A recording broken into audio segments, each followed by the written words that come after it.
Guitar plays splendid. Guitar plays splendid. Guitar plays splendid.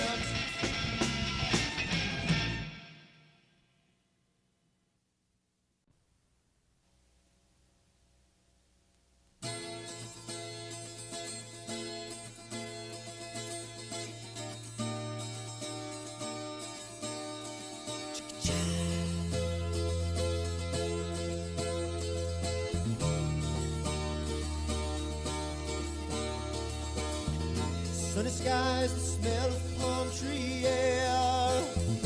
Looking back, I could never feel fair. The way the music has touched my soul, the way that the South holds its control. But I've got a new way to choose. I'm gonna start running back to the lands of new.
Another lost lone ranger.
There we go. How you doing, guys? Good morning, good evening, good night. Not sure what's going on. These days are mixing up and going a little crazy. Not sure if Tim's going to be joining us tonight. I want to make sure that the sound is working on Facebook here. And just make sure that they could hear us.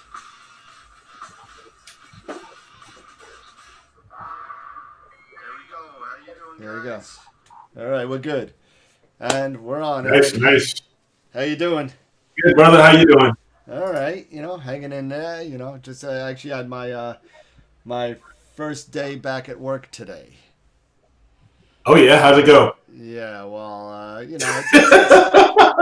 it's nerve wracking. It's definitely a different world out there. So it's kind of like if you don't, I don't know if you know this from watching before. I work for not only do I work for Camera Concepts 1 day a week. But I also work at, I've been McDonald's Corporation for the past 30 plus years. And I lost your mic. There you go. How about now? No, you. Okay, cool. Yeah. So I've been working at McDonald's since I was 16 years old. And so you could do the math and figure out how old I am. But going back into the stores, and I do just technology, so I don't have to deal with much with the customers. So I deal with back office servers and registers and printers and stuff like that. So, but seeing nobody in the stores is kind of weird. Yeah, Hold on for a sec. I've got some feedback here. Okay. Good morning, good evening, good night. Not sure what's going on. These days are mixing up and going a little crazy. Seeing nobody in the stores is kind of weird. Hold on for a sec. I've got some feedback. Yeah, you're okay on that, I think.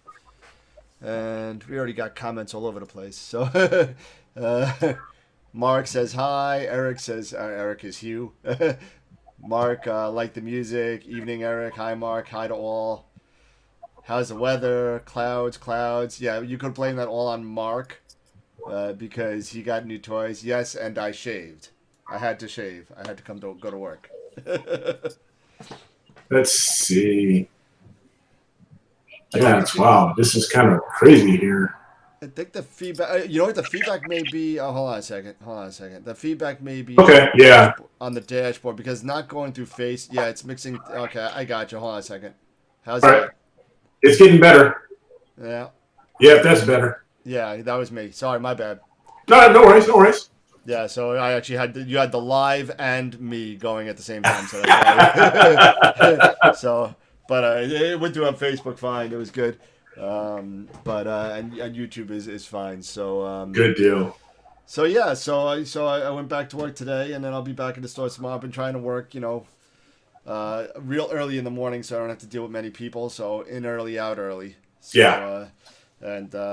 Surviving out there, wearing my mask and washing my hands and doing all that crazy stuff.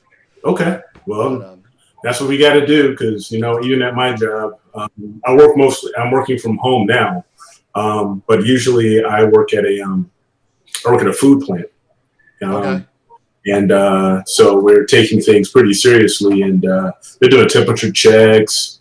Before you even get into the plant, you have to do temperature checks. They're wearing masks and all types of personal, protection and all this other sort of stuff. So we've always worn PPE, but now it's even more so with the mask and doing the temperature checks and wearing, we've always worn gloves and stuff like that, but the masks are, a new thing for us. And they're making it, mandatory to have to wear those. Even I work in IT, so I'm always most of the time even in an office. Even in the offices, you're making you wear them. But I tell you, for right now, the offices look more like a ghost town because everybody's working from home. Yeah. So. So last week we had Adam Block. Yeah, that was great. We got a lot of good feedback from that. So that was very, very nice for him to come down and he literally just bumped on. He just saw us on Facebook and said, "Hey, and said hi on the thing." I said, "Oh, I got it's Adam Block," and and he threw me a text message, and and he came on. So he came on for a good 2.5 hours, it was nice. So That was he that showed was a a lot of treat. good stuff. Yeah, he showed a lot of good stuff on Pix Insight, and did a real nice presentation for us. So thank you again to Adam to Yeah, just come on down. okay. Yeah, because I really appreciated him coming. That was really informative, and like I said, I even signed up for his stuff. So Yeah. I've started doing through the quick start and quick steps. So really informative. I like how he teaches. Yeah. So I'm really enjoying it. So hope I'm sure with me going through these things, I'll become really proficient in Pix Insight. So it's really cool. Eric, can you shift your camera to the left just a bit? You're half blocked by the text window. Yeah. Let me see. You said to the left? Yeah, just center yourself a little bit. There you go, better. Nice. All right, awesome. I'll get the picture off your head. yeah, there it is. Yeah. Got the. Well, I actually had a nice past 2 days. Good. Frank from Facebook says Adam's tutorials are top of the line. Yes, they are. Another Adam Block fan. So again, if you don't go to his website, he does have some free stuff on Facebook that you can kind of pick up some tips and get a taste for how he teaches. And he does a really good job. Yeah. So, Good deal. but the past 2 days, I've actually. I don't know if you guys have seen this, but Ron Brecker. Okay. He's an astrophotographer, if you don't know. Really long white hair, so he's a good guy. Look him up, Echer. He actually has a service now that he is putting himself out there for one-on-one teaching. Nice. So I took him on for 4 hours. Okay. And we're done with 3 of them. 2 Nice, yesterday, nice. 1 today. And let me tell you something. I mean, I'll show you what we did with my Heart Nebula in a little bit. Okay. The stuff that he's teaching me with narrowband processing is outstanding. It's outstanding. And he also has the same kind of teaching. He actually makes you. He doesn't do the stuff for you. Right. He sits there and actually tries to, say, hey, listen, what do you think about this? What do you think about that? Oh no, that sucked. Do it another way. Do it. So why are you doing it that way? You're a moron. But he's a really, really good guy, and he does it very, very methodically, and he is very much like the way Adam teaches. He teaches. So he has a service out there. He put it out on a couple of the groups. Okay. You know what? I know Ron a little bit now. Just from his videos. So let me see. So 2 hours, and 2 hours wasn't enough because we just spoke about calibration. Uh-huh. And then now we're messing around with the processing now. So Nice. You should put him on. You should put his link out on the YouTube channel. Yeah. Under the video or something like that. I will. I'll share the information. He actually did it through Facebook Messenger, I think, to a bunch of the groups, and just said, "Hey, listen, if anybody's interested." Okay. I believe it's him and Warren Kellner too. Okay. I think Warren's doing some stuff with him as well, for the guy who wrote Inside. Yeah, who wrote Inside Pix Insight? Yeah. Yeah. Mm-hmm. So he. And it's nice that people are, people gotta, in all fairness, people gotta make money in this time and age and stuff like that. And if we can support the hobby in any shape or form, I think that's a good thing. So. I agree. And right now, with everything going on, people are finding new ways, to make money. Some of these guys, unfortunately, they're not able to do what they usually do. So they're getting more creative and inventive, and they're sharing their skills, so it's really cool. One thing I wanted to share with you on my journey now with my ASI 294. I think I shared with you and Tim some before and after pictures of me cleaning the sensor. Yes. And other things. So one of the things I did, and some people are asking me, or IM'd me and asking me about some of the stuff that I used. So one of the things that I used, this was actually on the glass, and you can use on eyepieces and filters. I don't know if you guys can see this stuff. It's called First Contact. This is red polymer. The polymer that you were telling us about. Yeah. So this is really nice stuff. They make it out of Wisconsin. So I got this within a day, but I just got this yesterday. I haven't had a chance to use it yet, but it's called. I got it off of Amazon. It's a DSLR sensor cleaner. Okay.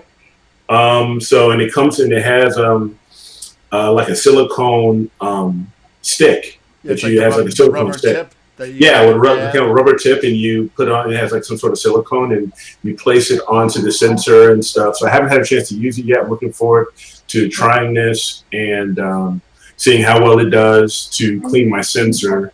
Because I did still see after using the First Contact and using on the glass of the 294.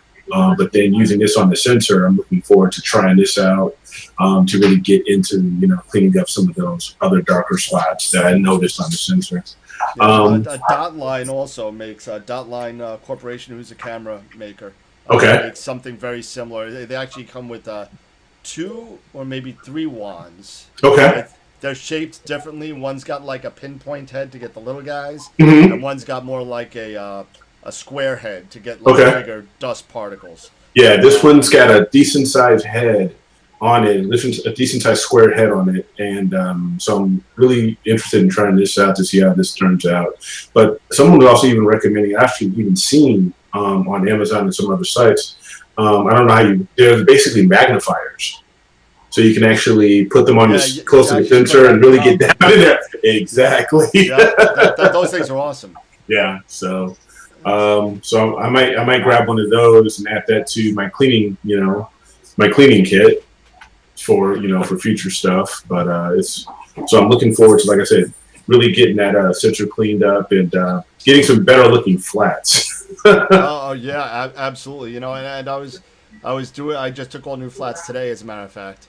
Mm-hmm. Yeah, Now you were you going after anything recently? So do you usually take your flats like soon after, or do you do them before?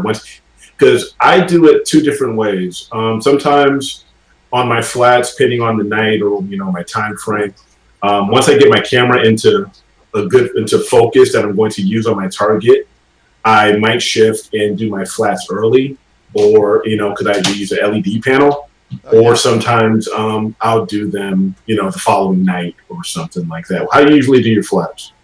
Well, I've been doing them right after. Okay. So I've been, so whatever time I'm done with my imaging, I'll slap the flat panel on. I'll do my flats and whatever. I was told by a couple of people that I'm an idiot. And that why are you wasting your valuable imaging time by taking flats no matter how short they are? Okay. So I'm like, and I'm thinking back to and forth in my head. Okay, so if I'm doing 3 channels, if I'm doing 3 narrowband or LRGB or CLS CCD, whatever I'm doing. Mm-hmm. So if I'm doing 4 channels, I'm doing 70 flats. That's 70 seconds times by 3. That's 210. 210. Yeah.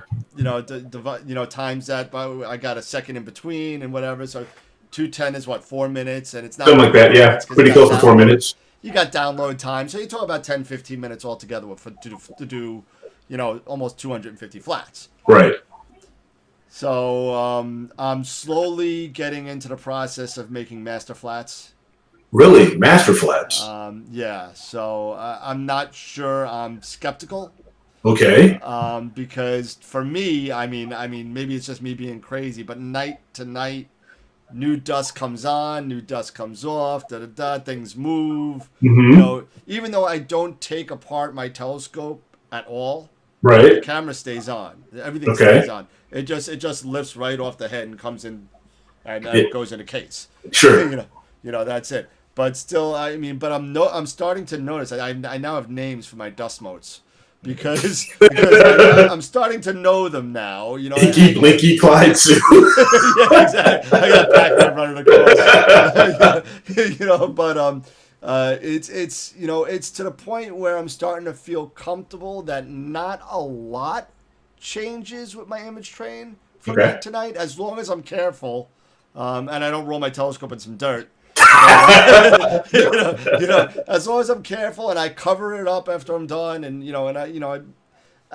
I think that, you know, if I start to see something that gets, I'll use the master flats until I start seeing something get messed up. Right. You know, Okay. and then I see something gets messed up and take new ones. I have not tried to process one with the master flat yet. Those are the flats I was taking tonight to make Sure. the master flat. So we'll see. We'll see. Okay. It's a process. You know, and some people do it, some people don't. Okay. I'd like to, you know, I'd be curious and I'd be interested to see how things come out for you. Yeah, You know, me too. I mean, So, so you'd have to post, you know, your master flats somewhere so we could take a look at them. And then once I as get well them as the done, image. probably the next couple of days I'll probably make them, because I actually made the narrowband set today. So I'll just make I'll integrate the master flats in PixInsight, and that's it. We'll see. Mark said a burst of air helps on the lens. Yeah, I got a little. Yeah. I've got the bulb blower. Do not you know, use compressed air on your $1,500, $2,000, $4,000 telescope. No. Don't do it. No, Please, you do guys, don't say, hey, you know, well, Dan told me to use compressed air. No, he I didn't. didn't. you know, a whatever, a squeeze. Yeah, you just get one of those bulb blowers or whatever they are that you get from out of photography kits and stuff like that. That's it. That's all you need. Exactly. There's one there's one that looks like a spspaceship, I think. Yeah. Yeah, exactly. Like some sort of rocket or something. I don't know. Yeah, the rocket. That's right. The rocket. Yeah, those are the ones that I have. And then I also have, you know, the pens that come with some of those kits. They look like pens. They have brushes on one end, like, you know, they have a nice brush on one end, and the other side's like a nice little sticky end. You can actually just drop your pen onto certain areas, and it sucks up dust or whatever else. So yeah, I have one of those. Celestron makes one of those that's semi decent, I think. Yeah, I think they do. Steve Flanagan says he just throws his in the bathtub once in a while. I hope he's not talking about his camera. At least I hope you take the camera off. Yeah, take the camera off before you do that. You know, but yeah. So I had a stupid story.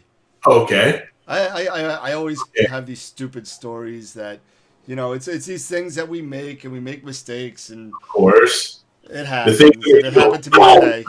What? The thing that make you go, no. You know, you say, Simpson, yeah. moron. Exactly. So, like I said, I'm doing flats, right? So I'm doing flats, and for those of you guys that know, and girls that know SGP or Sequence Generator Pro, it is a fairly mostly fully automated piece of software that will run your focuser, your rotator, your camera, your flat box. If you have an automated flat box, it'll run your observatory. You could weather center it. You can run almost. It's like a Swiss Army knife. Yeah, it's like $100. So I mean, you really can't beat it. So you know, you want to spend $600 on Maxim DL? Go ahead. You can spend $100 and get Sequence Generator Pro. But whatever the case may be. So I'm sitting there, I'm doing my flats, and like I said before, I know my dust modes. I know there's one just at the top of the frame that's been there forever, and I'm never getting the thing off. Rishi Bakari said hello. You're keeping track on Facebook? And you know, so I'm sitting there, I'm looking at it, and I'm looking at the histogram, and I'm taking the flats, and I'm like, where's the dust mode? The dust mode's not there. I'm like, so I'm going on. I'm going back and forth, and I'm changing brightness, and I'm looking at the histogram. I've got about 50%. I'm running about 29,000 ADU, 30,000 ADU, whatever. Yeah. So I'm sitting there, I'm looking, and there's no dust mode. And I'm going back and forth. I'm like, it looks like it's taking a bias.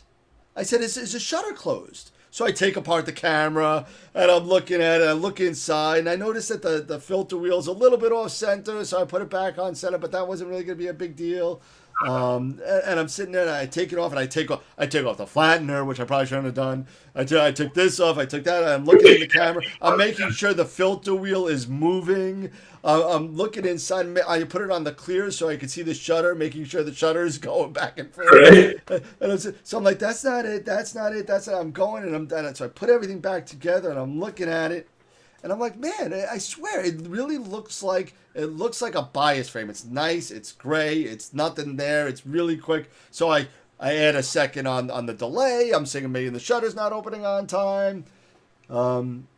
Sir, please tell how to take flats with the DSLR and its lens only. Ooh. It'll be the same type of process. We'll get to that after the story, but so I'm sitting there, I'm looking, and for those of you guys again that don't know Sequence Generator Pro, there is a little drop-down arrow box on your screen that shows the picture, and that drop-down arrow box is a zoom. So you can zoom in on your picture, so 100, 200, 400, 25, 30, whatever, 50, whatever. I was on about 150, so it was just showing the center of it, so there was no dust mote. Right. The flats were fine the whole time, and I spent about 2 hours, not 2 hours, but I spent about 40 minutes going back and forth trying to figure out where this stupid dust mote that I know should have been there wasn't there. So I zoom out at 25%, and sure enough, the dust mote's there, and I was able to finish my flats today. There you So, go. that was my dumb moment tonight. So there you go. You have a dumb moment. You have dumb moments. Maybe for one day. I've got a slew of them. They don't stop. I'm still trying to figure out what my guiding issue is. I've been having a guiding issue recently.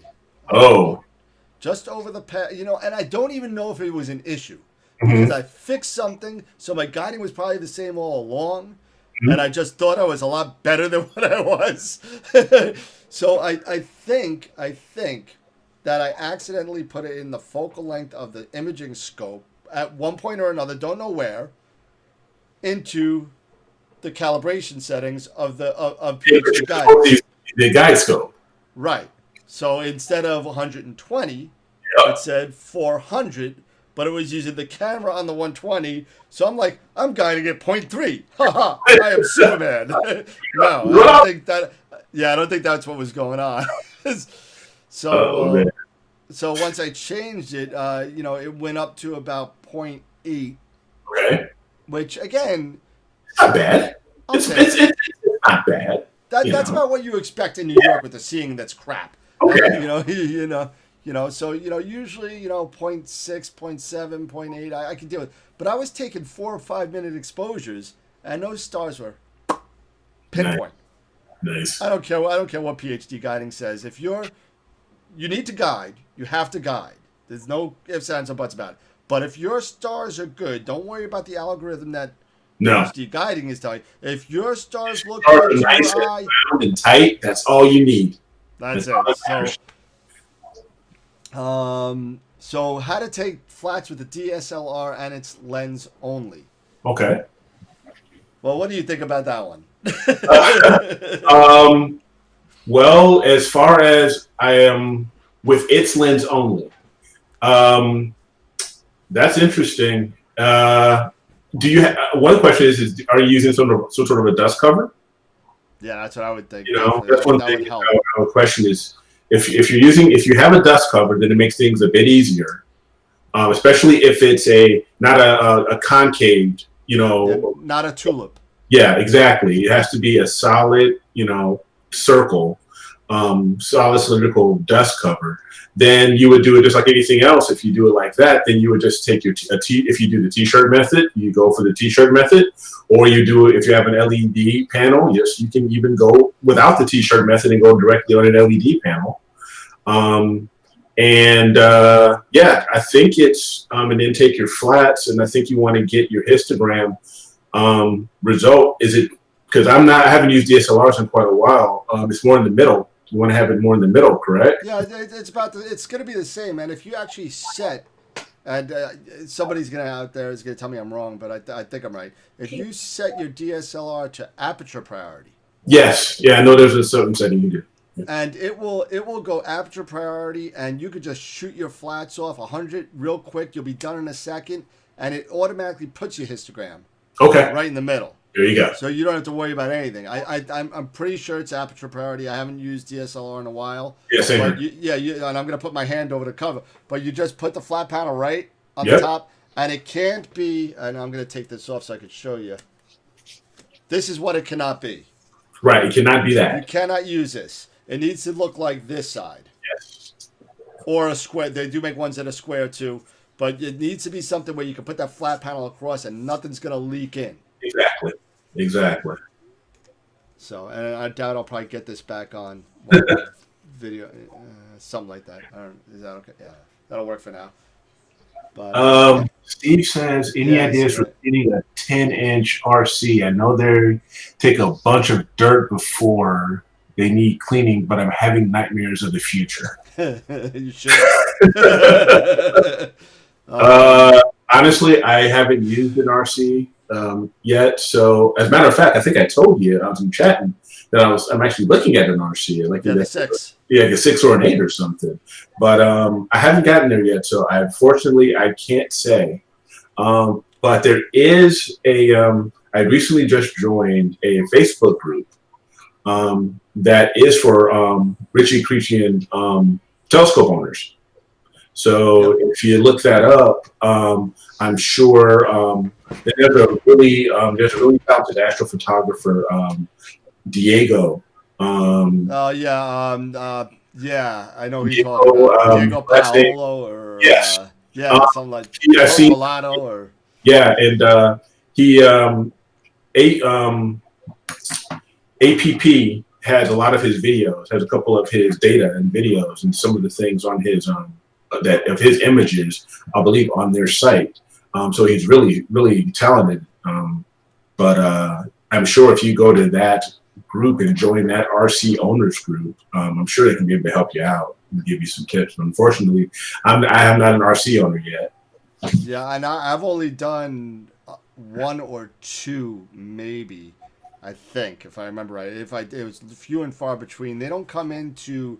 We do our own repairs at Camera Concepts as well. So we do collimation with laser. We do cleanings. We do collimations. We do primary mirror marking. We do a whole bunch of stuff. But Rick D. I'm just gonna say RC because I'm gonna butcher the pronunciation of it. Right. But those, if I remember right, they're more like Newtonians as far as the cleaning procedure is concerned. But the 10-inch is good because you can actually stick your arm down there. Okay. You get a 6. That primary. Yeah, and if you don't know how to clean an optic, look on YouTube how to clean a primary mirror for a Schmidt. It's basically the same procedure. But just be careful of the secondary. Sometimes you're gonna have to take the secondary off of the Ritchie just to get in there. And if you got, and I'll be honest with you, if I had a Schmidt for so many years, and I think I may have cleaned that correct. I cleaned the corrector maybe once. Mm-hmm. Because it just doesn't. Why mess with it? Right. Yeah. I know. He didn't say what type of RC he has. I don't know if he had the closed tube RC. Yeah. Because of course you also have the truss ones that are open, which you can actually get more. You can definitely get into those. Sure. Yeah. If you got the corrector in the front. Yeah. Then you're kind of honestly now you're talking about a primary. The corrector marking, making sure that's marked because sometimes they don't. Depending on where you get it from, if it's not marked and it's not put back the same way, you can forget about collimation. You're done. Okay. You're done. No matter how good these people are, all of the entire, like the Strel ratio in mirrors, it kind of tells you where and how things reflect. These primaries and correctors are matched to each other, so you get a good collimation. So if you take a lens off to clean that lens, and you put it this way and back on, it's gonna be a mess. So that's why most of the more high-end mirrors get marked, and when we clean them in the store, Mhm. we actually mark it with a little piece of whiteout Yeah. Yep. just on the edge, just so we can put it back the exact same way it was put in to begin with. Nice. So it's very, very important. Yeah, he says he has a closed tube I seal. see that. Um, Wow. I don't know. I gotta tell you, I don't know how to clean that. As far as inside, I mean, I can figure it out, but I can, again, it's easier to take things apart than put back together again. Yeah. So, yeah. I've done the same. Like Henry is saying, Henry Goodman. I cleaned my 8S once and used a YouTube video for it. Took my time and it worked. So far it's still good. Yeah, I have an 8SE on my very first real scope. Since I had, since I was a kid, I still have it. I cleaned the secondary once, and I haven't touched it since. Yeah. And that was the only reason why I kind of did that was because I was basically, I had my bonehead moment, and I wasn't following the instructions of replacing the Bob's knobs. You were talking about that last time. Up, and I almost lost it. So fortunately, I got smart really, really fast, and I tilted it downward. And I actually ended up not following the directions. Actually, took all 3 collimation screws out instead of doing them one at a time. It actually tells you in bold letters. It does. A piece of paper in there. It's called instructions. And, that's a danger. You know what? That happens a lot more often than you would think. You wouldn't think that these things were attached. I mean, we know that they move them, but you thought maybe it'd be on a plate that it's kind of exactly. But no, man, it goes right into the back of that secondary, and if you take all those screws out, it's gonna drop. It's gonna drop. And that's God forbid, if you're tilted this way, it's gonna smack right onto your primary. Yeah. So, I got, I had to say, something, told me, Eric, don't do it that way. Tilt it downward at least or something. So, but it turned out fine. Skip said he cleaned the SN10. The SN10 is a Schmidt Newtonian, I think. And that's a little bit easier. I mean, but you got to, again, same thing. You got to mark it. You got to do everything. The Ritchie Crichtons, if I said that right. They're so rare as far as coming by in a telescope shop. Mm-hmm. You don't get a lot of them for whatever reason. I don't know. I get a lot more Schmidts than anything because nobody wants to take off that corrector. Sure. That's really it. I do a lot of Schmidts. I did one of the Vixens once. And I don't even know what type of telescope. It's a weird type of telescope. It's kind of like a Ritchie, but it's not. Yeah. It's very, very weird. And it's a pain to collimate too because it's got 3 collimation points. So you got the focuser, which needs to be square, and the only way you can figure out if it's square is you take a laser pointer and you put it through the back end of the focuser, and you actually got to take off the secondary. Okay. And put a piece of masking tape over the hole where the secondary screw is. And you see where the laser is pointed, and if it's pointed in the center of the masking tape, you're good. Yeah, that's literally how they tell you to do it. So then you do that. You make sure that's square because it's got push-pull on the focuser. Then you put the secondary in, then it's all the same, kind of like everything else, but it's a mess. Okay. Bob's Knobs. What did you got here? Henry said Bob's knobs I need to get a set. I'm still using the little screws to adjust everything. If you have screws, get rid of them. Please get rid of them. Please get rid of them. I know it's nylon screws and I know whatever, but you know what? Bob's not make it so much easier, and he'll tell you the size, and he knows the thread size, he knows the thread count. Just get them. And they're inexpensive. It's $25. Yeah, and you know what? I'd rather spend the $25 than try and collimate at nighttime with either a Phillips head screwdriver or an Allen key. And then, whoops. Yeah. Uh-oh. Well, now I got somebody put something about it. They dropped their scope and they had the streaks all over their telescope. I don't know if you saw the picture. It was on Facebook. Streaks all over. He's like, now you got permanent comet trails. So Okay. it looks like he broke it or something. I'm not sure, but Steve Flanagan said he almost dropped his Allen key down the tube collimating. It happens, man. It happens. These things. It happens, yeah. These things. I wouldn't doubt it. That would make me nervous. Absolutely. Yep. I mean, it's crazy. Yeah. Get. I think it's $24.95. I think you get it and just get done with it. But speaking of my SCT, and I don't know, another one of my bonehead moments this past weekend. So this is bonehead moment night. That's what this is. Bonehead moment night. Okay. Because trust me, we all go through it. So I've got the S8SE, and I finally have. I think I have everything set up, ready to go. And I end up, because I had. I'm putting it back on the Alt-Az because I originally had it on my AVX, and I've got a one of the longer CG5 dovetails put on it. Okay, so and I have it on the AVX, and the main intention right now for the 8SE is for me to use it with my son for visual, to get him interested into the hobby. And for some reason, I thought it would be better to use the AVX. Don't know why, but that was the thought at the time. So then I got smart and said, you know what? He's 10 years old. Let's just put it back on the Alt-Az and let's get it going.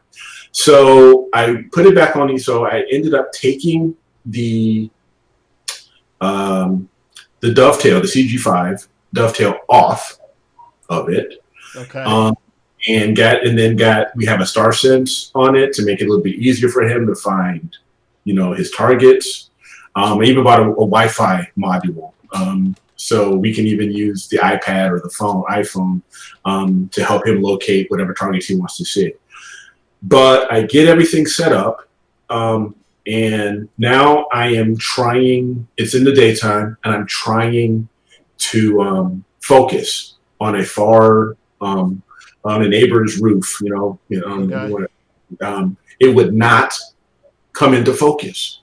I kept turning, it would not come into focus. All I can get was near focus, which is basically I can see my fence line. Okay. Okay. I even put a screw on top of one of my fence posts to make sure I can get things in line, but I still couldn't get far out, and I'm beating my head for about the better part of the day, going into the night, and then I tell my son, sorry, something's wrong with the telescope. I don't know what it is. I've got to figure it out. Then I start messing around with it again, and I actually go into cloudy nights. And I look on the forums because I'm having an issue with 8SE. It won't focus far. Someone came up and said, with a tip for another person, it says, check your guide scope screws. Okay. And I said, guide scope screws. Why would that? He said they might be too long, and your primary might be butting up against this, these guide scope screws, and preventing it from traveling. Gotcha. Sure enough, so I take a flashlight, I put it in, so I'm looking through my phone's flashlight. I'm looking towards the primary. Back to the primary, and sure enough, because here I am thinking, you know what? I don't want to lose those CG5 dovetail screws. Okay. I screw those dovetail screws all the way in to the optical tube. Oh no! And now, so when it up on the inside, every time I'm trying to focus, the primary mirror is hitting the freaking mirror. Oh no! The mirror hitting the screws. And so sure enough, I said, "Okay, you're an idiot, Eric. Take the dang screws out." I unscrew the things, and soon I unscrew it to the point where they're somewhat out, and the mirror can travel. Focus is back. I can then get it back on the Alt-Az, but by this time, My son, it's already too late. He's already in bed. Yeah. I'm done. I'm Done. crashing. I'm done. I'm But finished. it worked out, but I was able to get it on there. I was able to get everything calibrated. And I was able to see, like M81 and M13, a couple others, visually. So I was happy. I was like, this is great. That's awesome. At least you got. You know what? It took a while, but I think you figured it out. So You're just one of those bonehead things like we're talking about. it happens, and it happens all the time. And I'm just sharing some more. I'm looking at some more groups that we're sharing this to. So just but it's amazing what we do and what we don't think about. We get so excited sometimes about starting to take pictures, and you only got X amount of hours to do this. And you want to get as much, and that's why it's super important to get. If you guys are really, really going to take the deep dive into astrophotography, I keep on saying you guys. I think that's kind of sexist. I'm sorry. So Everybody. My wife keeps on telling me you should say everybody. Everybody. If you all. Yes. So I'm trying to get in there. So I apologize. I'm not trying to offend anybody, but get a cooled camera. Yeah. Yes, that's one. Get a cool camera. I know a lot of people are doing a lot of good stuff with DSLR and stuff like that, but it's so hard to get good calibration frames without infringing on your imaging time, which is very sacred because there's so little of it, especially for anybody who you live in an area just like I do, where especially now this time of year, and as you're getting through spring and summer, where the nights are shorter, So this time, and now it's galaxy season, but you got some great nebulas coming up right now. Sagittarius is coming. Scorpio, actually, Scorpio's coming. Sure. In the south, so you got some great, deep sky objects coming now, nebula, and not just galaxies. But yeah, our time right now, especially during the spring and the summertime, with everything, with longer days, shorter nights. Yeah, it's precious. It is absolutely right.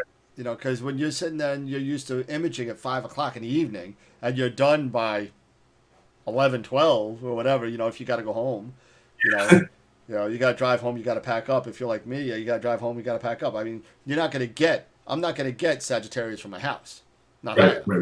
I got to look into a tree. Actually, I'll look into the back of my house. But, it's I have to go somewhere to get that because it literally only gets maybe, I think the Trifid at its highest, maybe it's 21 degrees above the horizon, 25 degrees above the horizon. I think that's as high as it goes. It's slow. Yeah, so I mean, and that when you only got a limited amount of time, get a cool camera. You do your dark. You get because your darks, they got to be the same times as your lights. So if you're doing even if it's one shot color, I don't care because that's what you're doing. You're doing one shot color. You're doing 3 hours of one shot color. Guess what you're doing next? 3 hours of darks. Yeah, maybe not. You're taking 20 darks or whatever, but it still takes an hour or so off your time. Yeah, and see, the one thing that I actually do is I'm actually taking my my darks.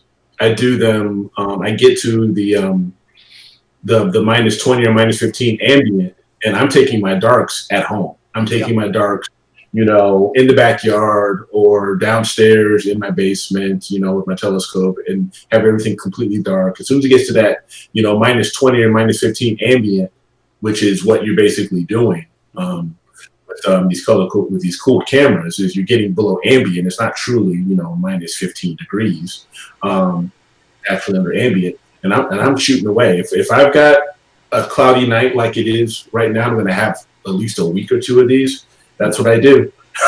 I'm taking my dark library and and doing that. And sometimes I'll even do bias. Yeah, that's a good point, dude. With CMOS, I've been reading a lot about CMOS and people just forgetting about the bias. Yeah. Actually, with CMOS, all you need. Then instead of bias, you're actually doing dark flats. Okay. If you're basically once you do your flats, you put your cover over it and just run it again. Okay. You just run your flat, with the cover on. same speed, same settings, everything, and you're just doing, a set of dark flats. It's just like bias, but it's the same. It's basically your flats with your cover over it. So it's just your flat at the same exposure time.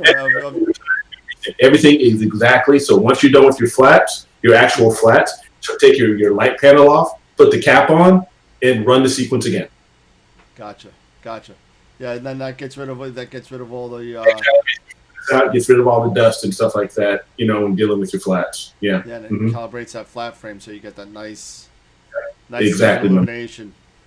Exactly. Which is what we all want. Henry Goodman had a long way to say, yes, a cool camera solves so much of my headache. In the beginning, I used a DSLR for about 6 months until summer, and I couldn't get all the noise out of the images. I sold the DSLR and bought an ASI 1600. Cool, wow, what a huge difference. Yes, absolutely. Skip said he'll get one as soon as he sells his boat. I'm hoping you get more than a 1600. But if that can, get an ATIC if you sell your boat. Get an ATIC. I saw a photo of someone putting his camera in the fridge to take his darks. Now, I've heard that too. And also, there is something out there, and I know Primaluce started to make it, and they stopped. Was a cooling box for a DSLR. Interesting. Okay. So basically, it's a refrigerator in a box, and you just put it over the back of the camera to keep it cold. So I heard they were messing around with the idea, and then it was just too much. The logistics weren't great on it. So I'm still using my master calibration files from 8 months ago, and I haven't taken my image train apart in over a year. So far, so good. It's flat darks, not dark flats. Tomato. Yeah, you know what? I've seen it said both ways all over the place, and I don't even know anymore. You guys know what we're talking about. But that's an interesting thing. So 8 months ago, the only thing that I will be careful about, depending on your camera, is the temperature swings. Okay. 8 months, you're going from, let's say, January to September or something where it's really cold, and it's not so much cold anymore. Now, depending on your camera, to your point, Eric, it doesn't, just because it says minus 15 doesn't mean it's minus 15. It's certain cameras only go a certain amount of degrees under your ambient temperature. So whether that's 40 degrees or 45 degrees. Now, if you got tech cooling, and you got something that's really decent cooling, you can get down to that negative 15. Yeah. You can get down, because negative 15 is what? What is that, like 20 degrees or something like that in Fahrenheit? Something like that. Yeah, so it's 9/5 C times whatever. That I can't stand. Dark flats is something you'd find in the UK. So okay. I'll ask Tim when he comes on next week. Exactly. But let's see. But another thing is, the CGX adventure continues, my man. Oh no. Yeah. Oh no. Yeah. Once you've beaten it and it's all good, it just sucks you right back in. That's right. You know what? I've had a Cinta mount for 8 years. And I just now, but the problem was probably my problem because of the guiding. That was probably all me being dumb moment. But I've never had a problem. I've never taken it apart. I've never changed the bearings. I've never changed the grease. I've never changed the belt. I haven't changed anything. Thank you. Skip says that's 5 degrees, not 20. But so what's up with the CGX? So basically, the CGX, the RA axis is back at it again. Where when I'm doing guiding either through the ASI Air or I'm actually doing through PhD2 on the laptop, the RA axis, it won't move enough to register the stars. It won't. During calibration, the stars aren't moving enough. It's only moving like 0.3, 0.5. It says you have to move at least fault 25 pixels. I'm getting 10 or less, and on average, it's probably 8. Like I said, it's in the decimal points. It's like 0.5 0.5 or 0.6, something like that. It's not moving at all or anything what's like that. your minimum RA motion at? What is that?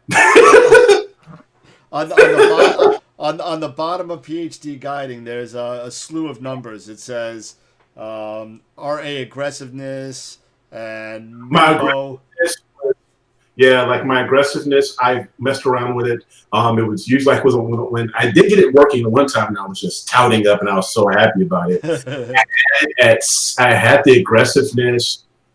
I believe it was at 70. Okay, I think that's the default. It was at the default. I was doing good at the default, and in my so yeah, the RA. So RA was at 70. When I was doing ASIR, I have had it as good as maybe about 50.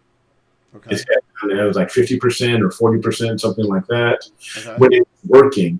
But my guiding has always, and I don't know if that's because of my seeing conditions or what, but I live in a Borough 5. I live in the suburbs, Yeah. And I was always getting one or around 1 or 0.8, 0.9, 1.0 in RA, but my deck was always at 0.3. Okay. So it's always up with my RA, and I said, I know I can get better. I know we can do better than this. And are you just chasing seeing at that point, or? Yeah, I think so. I think I was. So, so now it's basically at the point again where I have contacted Celestron. Celestron support, unfortunately, because of COVID-19 and the coronavirus, all of their repair techs, they're working from home. There's nobody there in Torrance right now. Wow, there's nobody in California. Everyone's home. Nobody in Torrance right now to actually get the thing, to send it in. They said hopefully, the repair staff will, they'll lift the ban, and the repair staff can hopefully be back in May at some point. Wow. We don't know. Before you do all that, try boosting your min. It's on the bottom. It's RA minmo, MINMO. And okay. That's the minimum amount that you're going to allow the telescope to try and move it. It usually says something like 0.20 or 0.25 is the default, something like that. Okay. Just boost it a couple. Now, don't go up to 0.7 and hope it's going to move a lot, because then you really screw things up. Go to like 0.3, and then it's just too much. Bring it back down to 0.2. Okay. Also, give a shot just for. Well, I don't want to say anything too raunchy, but just for fun. Mm-hmm. Do your maximum steps, the 2 on the right. Okay. Boost them up to 8,000, the max. Boost them up. Okay. Boost them up to 8,000. See what happens. They can't get any worse. They can't get any worse than what it is. Give it a shot and see what kind of results you get from that first. Yeah. But try the min motion. Leave the aggressiveness alone for now. Sure. If you got to boost them both up a little bit. And I do know that the Astro Imaging channel, about 2 or 3 years ago, had who is it? Stark Labs, Craig Stark. Yeah. Yeah, he had him on, and he did like a 2-hour talking about what kind of adjustments to make, and it's still on YouTube. Okay. Take a look at it. It's from the Astro Imaging channel from about 2 years ago. As a matter of fact, I was watching it the other night because of the guiding problems that I've been having. I was just to refresh. Okay. But that it's give that a shot to begin with, and then see if you can pull some other stuff, and also try the PhD forum. Oh yeah. Give that a shot, because there's a ton of people. I sent those off. Celestron gave me an idea to try by setting the motor speed rate to 3, which is basically equal out to an arc second. Okay. And then hone in on a particular target star, and slew first to the right, and then once you get to the right, then slew, then start moving it to the left, because you're going really slow now. Right. And then start moving it to the left, and wait until, and then start counting there's a time frame until it stabilizes. They're saying because you want to make sure that it's stable. So I've got the instructions. I'll take a look at it, but I'm gonna check out the Astro Imaging channel. So thank you. Yeah, that was Steven's point. It looks like about backlash. Yeah, because it could be some pretty bad backlash. It could be. Although you just have the regular CGX, right? Yeah, CGX. Yeah, my friend Ben out in Vegas, who used to live out here and moved out there. Mm-hmm. That's another story altogether. But he has the CGX. He has nothing but good things to say about it. He hasn't had any issues at all, as far as I know. Okay. The only thing that he had an issue with was connecting it to SGP, and then we got that sorted out. Okay. Because I tell you, if worst came to worst, I would say, you know what, hold off on the new scope, and I would send it down to Deep Space Products. Oh yeah, to get it hypertuned. Hypertuned. Let them fix and figure it out because I heard mixed reviews. Okay, I can say for myself, this was my AVX. I had it hypertuned not too soon after it got out of warranty, and my guiding is awesome on that. It really is. I think that my mount is on its way. I mean, it is 7 or 8 years old. Mm-hmm. I could just imagine. I don't even know if it's got teeth or gears or belts or pulleys. I don't know what it's. I don't even know what's inside there. I'm afraid I'm a techno idiot, so I don't have I don't want to break anything. So right. I think it's time to either do it, spend whatever the $400, $500, whatever it is to get the whole thing done, or just go crazy and get a new. Get the EQ6R or something like that. Yeah, it's time for a new mount, yeah. With the USB and all that kind of stuff. So, Steve said try PEC. I have tried PEC. Yeah? Yeah, I did. I hooked up the PEC tool to it, and that's when it actually started working, after I did PEC. Now, what are you using? Using CPWI or? No. I downloaded from Celestron. There's actually called PEC tool. No, I mean to load the PEC file into your system. PEC tool does it. PEC tool does it also. Oh, that's nice. That's one of the downfalls of the HEQ6.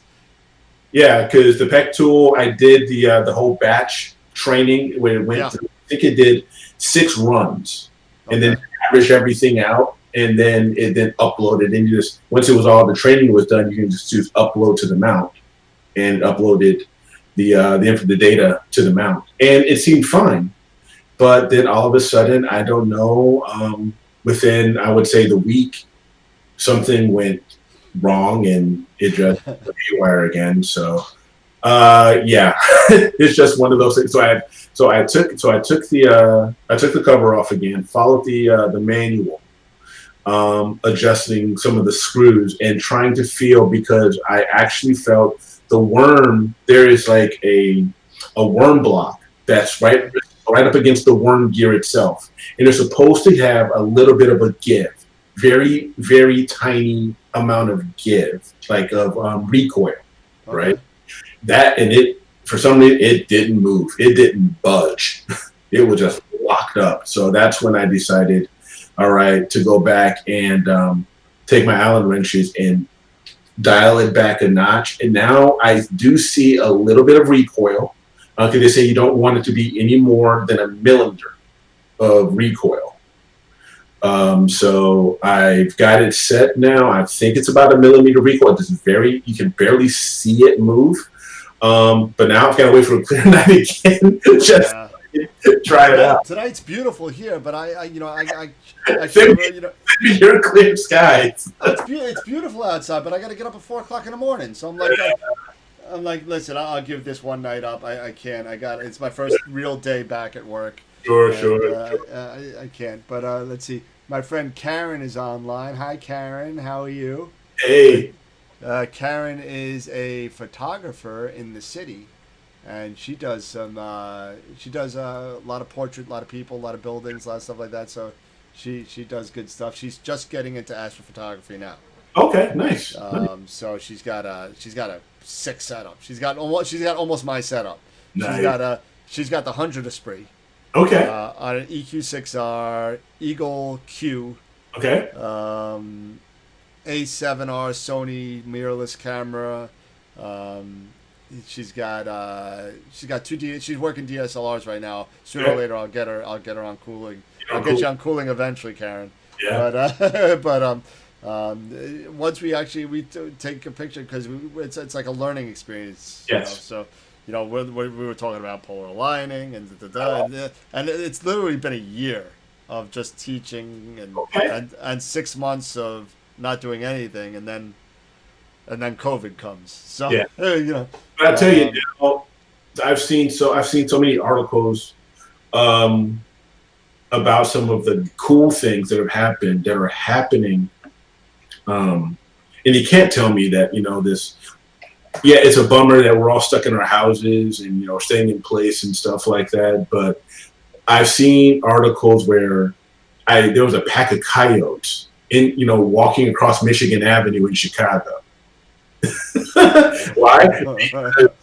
You don't, because there's nobody out there, so it's kind of crazy. And you hear about the pollution dropping, like in India and all these other highly polluted places and stuff like that. Yeah, it's not a significant drop where, oh, great, the earth is healed, everything is fine and stuff like that. No, but it's at least it's a noticeable change, and hey, today being Earth Day and all, so you can actually take a little stock in seeing, hey, with humans not doing what we usually do, and being out and driving around next to planet. Yeah. That it's, the earth and the animals are out. The earth seems to be healing a little bit, even though it's been a short time. Or animals are just like, wait a minute, where'd all the people go? Yeah. Little people, where are you? Now they're starting to have parties. What we should do? We should actually do this maybe once or twice a month and just shut everything down for a day. I'm down with that. And just a day. Put it on a Sunday. Yeah. Whatever. Put it on a Sunday. Say, hey, listen, we're going to shut everything down. Everybody closes on Sunday. Yeah. And hopefully we won't screw up the earth as much as we've been screwing it up, and we won't. This is a little bit of a benefit of this horrible thing that we're going through. Mm-hmm. It is.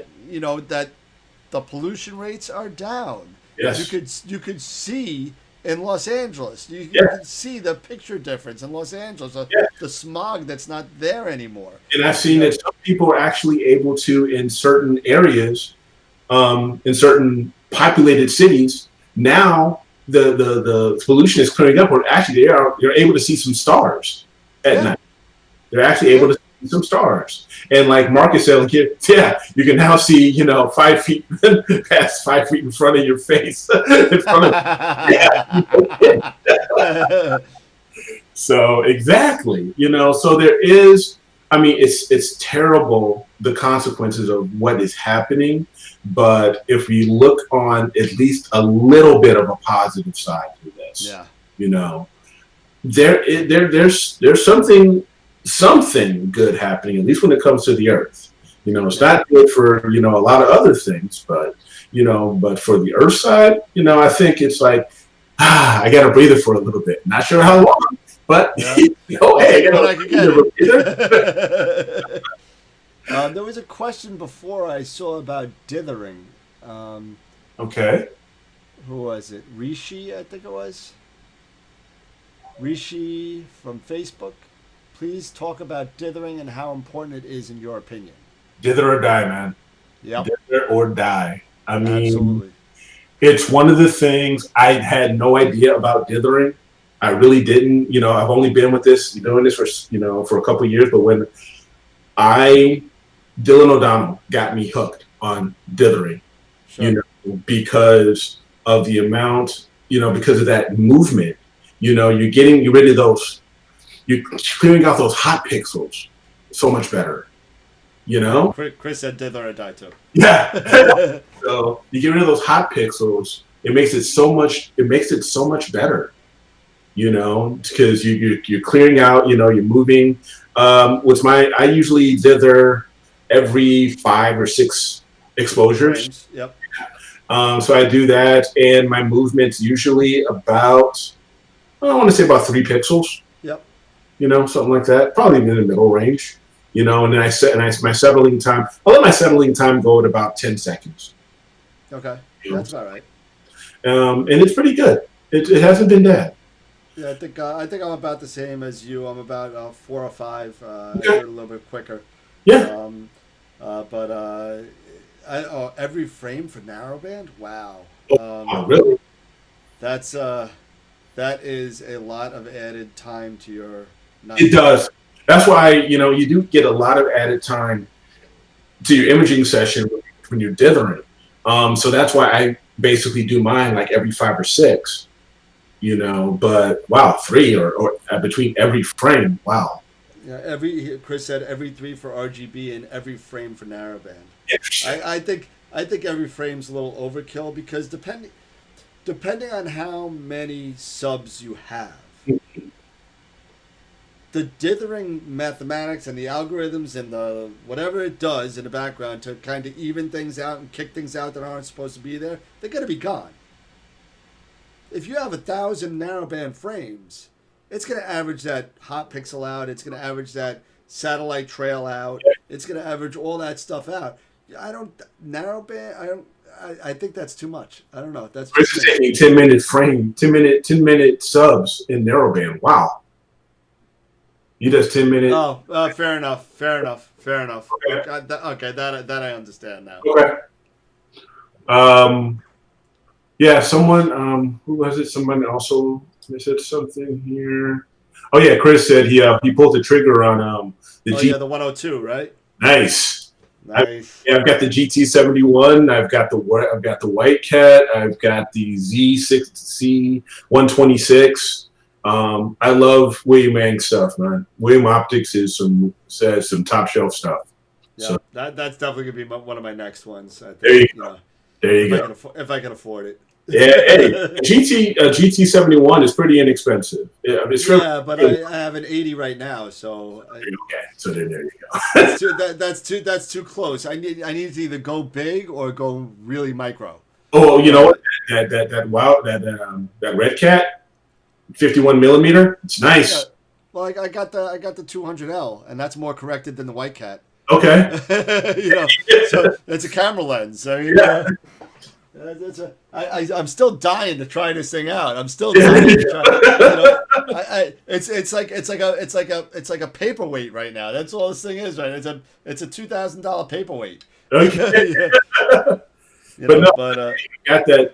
If I could have afforded it, I would have gone with a Gran Turismo, a GT 120. I think their larger one is it. It's in the 120s. Or their FLT, that FLT that they have that William Optics makes, it's like an FLT 132.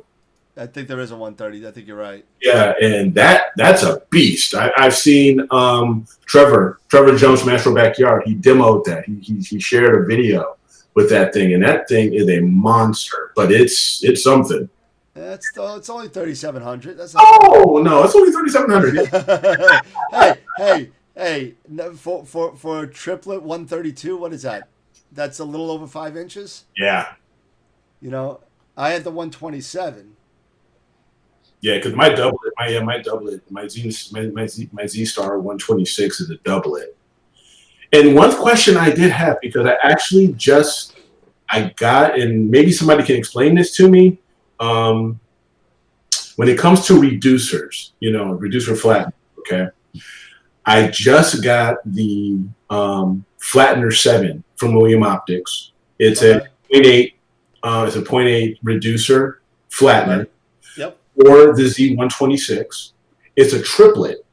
Right. If I hook that up, it's for the Z Star and it's a doublet, does that turn your telescope into a triplet?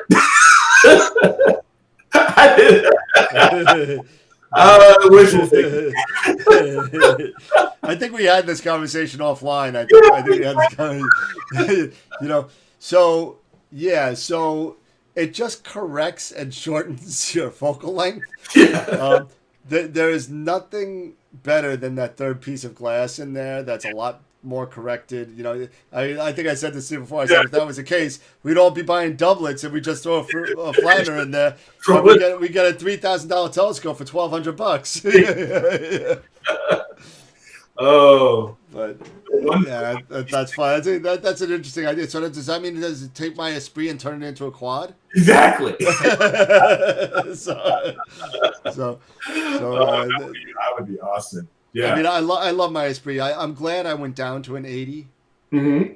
I do miss the smaller galaxies and smaller planetaries that I used to get with, 8 inches or more. Yeah. Yeah. But I gotta tell you, there's something to be said about getting like the Heart Nebula in one shot. Yes. Yeah. Getting the Rosette Nebula in one shot. Yeah. Seagull, getting that in one shot. Getting the Flame and the Horsehead together. There's something to be said about those things. But again, when you're out buying a telescope, how important do you think? I know I think it's pretty important, but how important do you think? A lot of people don't take into when they're out buying a telescope and they're going to astrophotography, they don't take into account what they want to photograph first. Yeah. With shorter focal length comes forgiveness. Yes. And wider field of view. Yes. With longer focal length, it's a higher learning curve. It is. Focus and F ratio and God forbid you have any mirror flop or anything like that.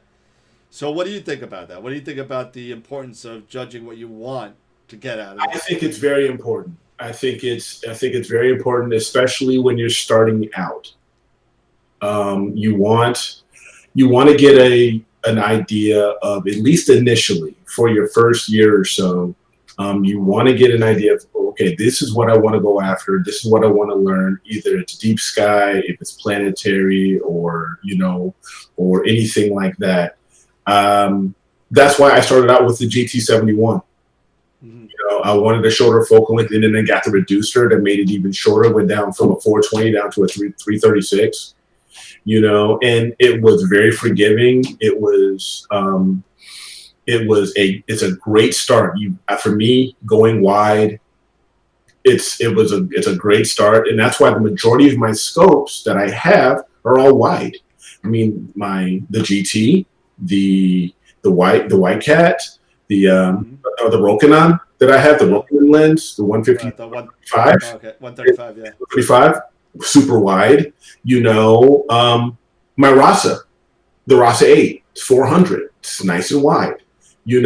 And fast. Yeah. So, those are and then of course, I've got the 5-inch, I've got the Zenithstar 126, which is an F7, it's F7.7.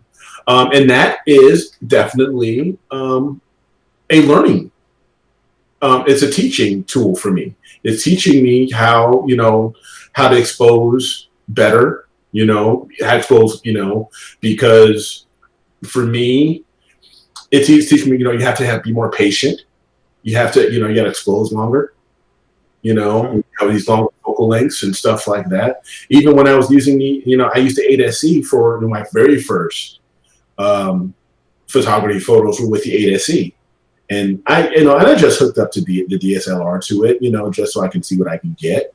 And my first 2 shots were M51 and the Owl Nebula. And then, wow. Just single shots. And I had no idea what I'm doing, but that's what got me hooked. But then I learned that wide is, especially when you're getting started, wide is the smarter way to go. So I do agree. I agree. And a lot of people make the mistake of sitting there and get like an 8-inch Schmidt to start photography. Yeah, no, not for photography. No. If you want visual and you want to see stuff and you want to, you want to check out the cosmos and eventually move on to photography, you could absolutely do that. But as far as you guys jumping right into photography, yeah, I mean it's very, very difficult to start, because now you're talking about if you're on a Schmidt and you get like what most people buy is either a single fork or a dual fork mount, which means you got the arms on the sides or the one arm like the Celestron. Yep. And those are, unless you have a wedge of some sort, and the Celestron, forget about a wedge. You got to get another mount. But yeah, they got wedges, but I haven't really used a wedge. I haven't used them. I've seen them, and it's just not. I'd rather go ahead and spend the money on an actual mount, versus getting a wedge. I agree. And I just had a picture that I wanted to show you, of course I searched telescope and nothing comes up. How is that even possible? Chris is saying, started with an Edge 8. All others are easy now. Yeah. I mean, if you're going to start with a long focal length, then things are going to probably, and if you've mastered that, then the shorter focal lengths are going to get easier for you. Those are going to, be a lot easier for you. So I agree. Yeah, absolutely.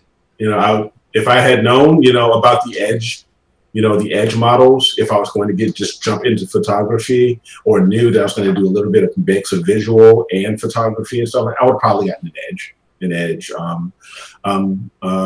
TJ Conley, he has he takes some great photos, and he has a 9 1/4 Edge, and he does everything, and then he's also got the Hyperstar on that guy.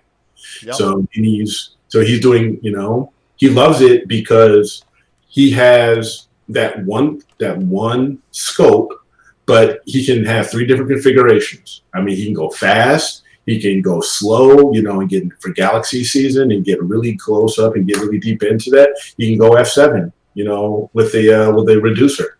So no, it's really good if you have the time and the patience, to do something like that. Go for it. It's just to each his own, But I agree with you. For me, I think starting off small was really smart for me.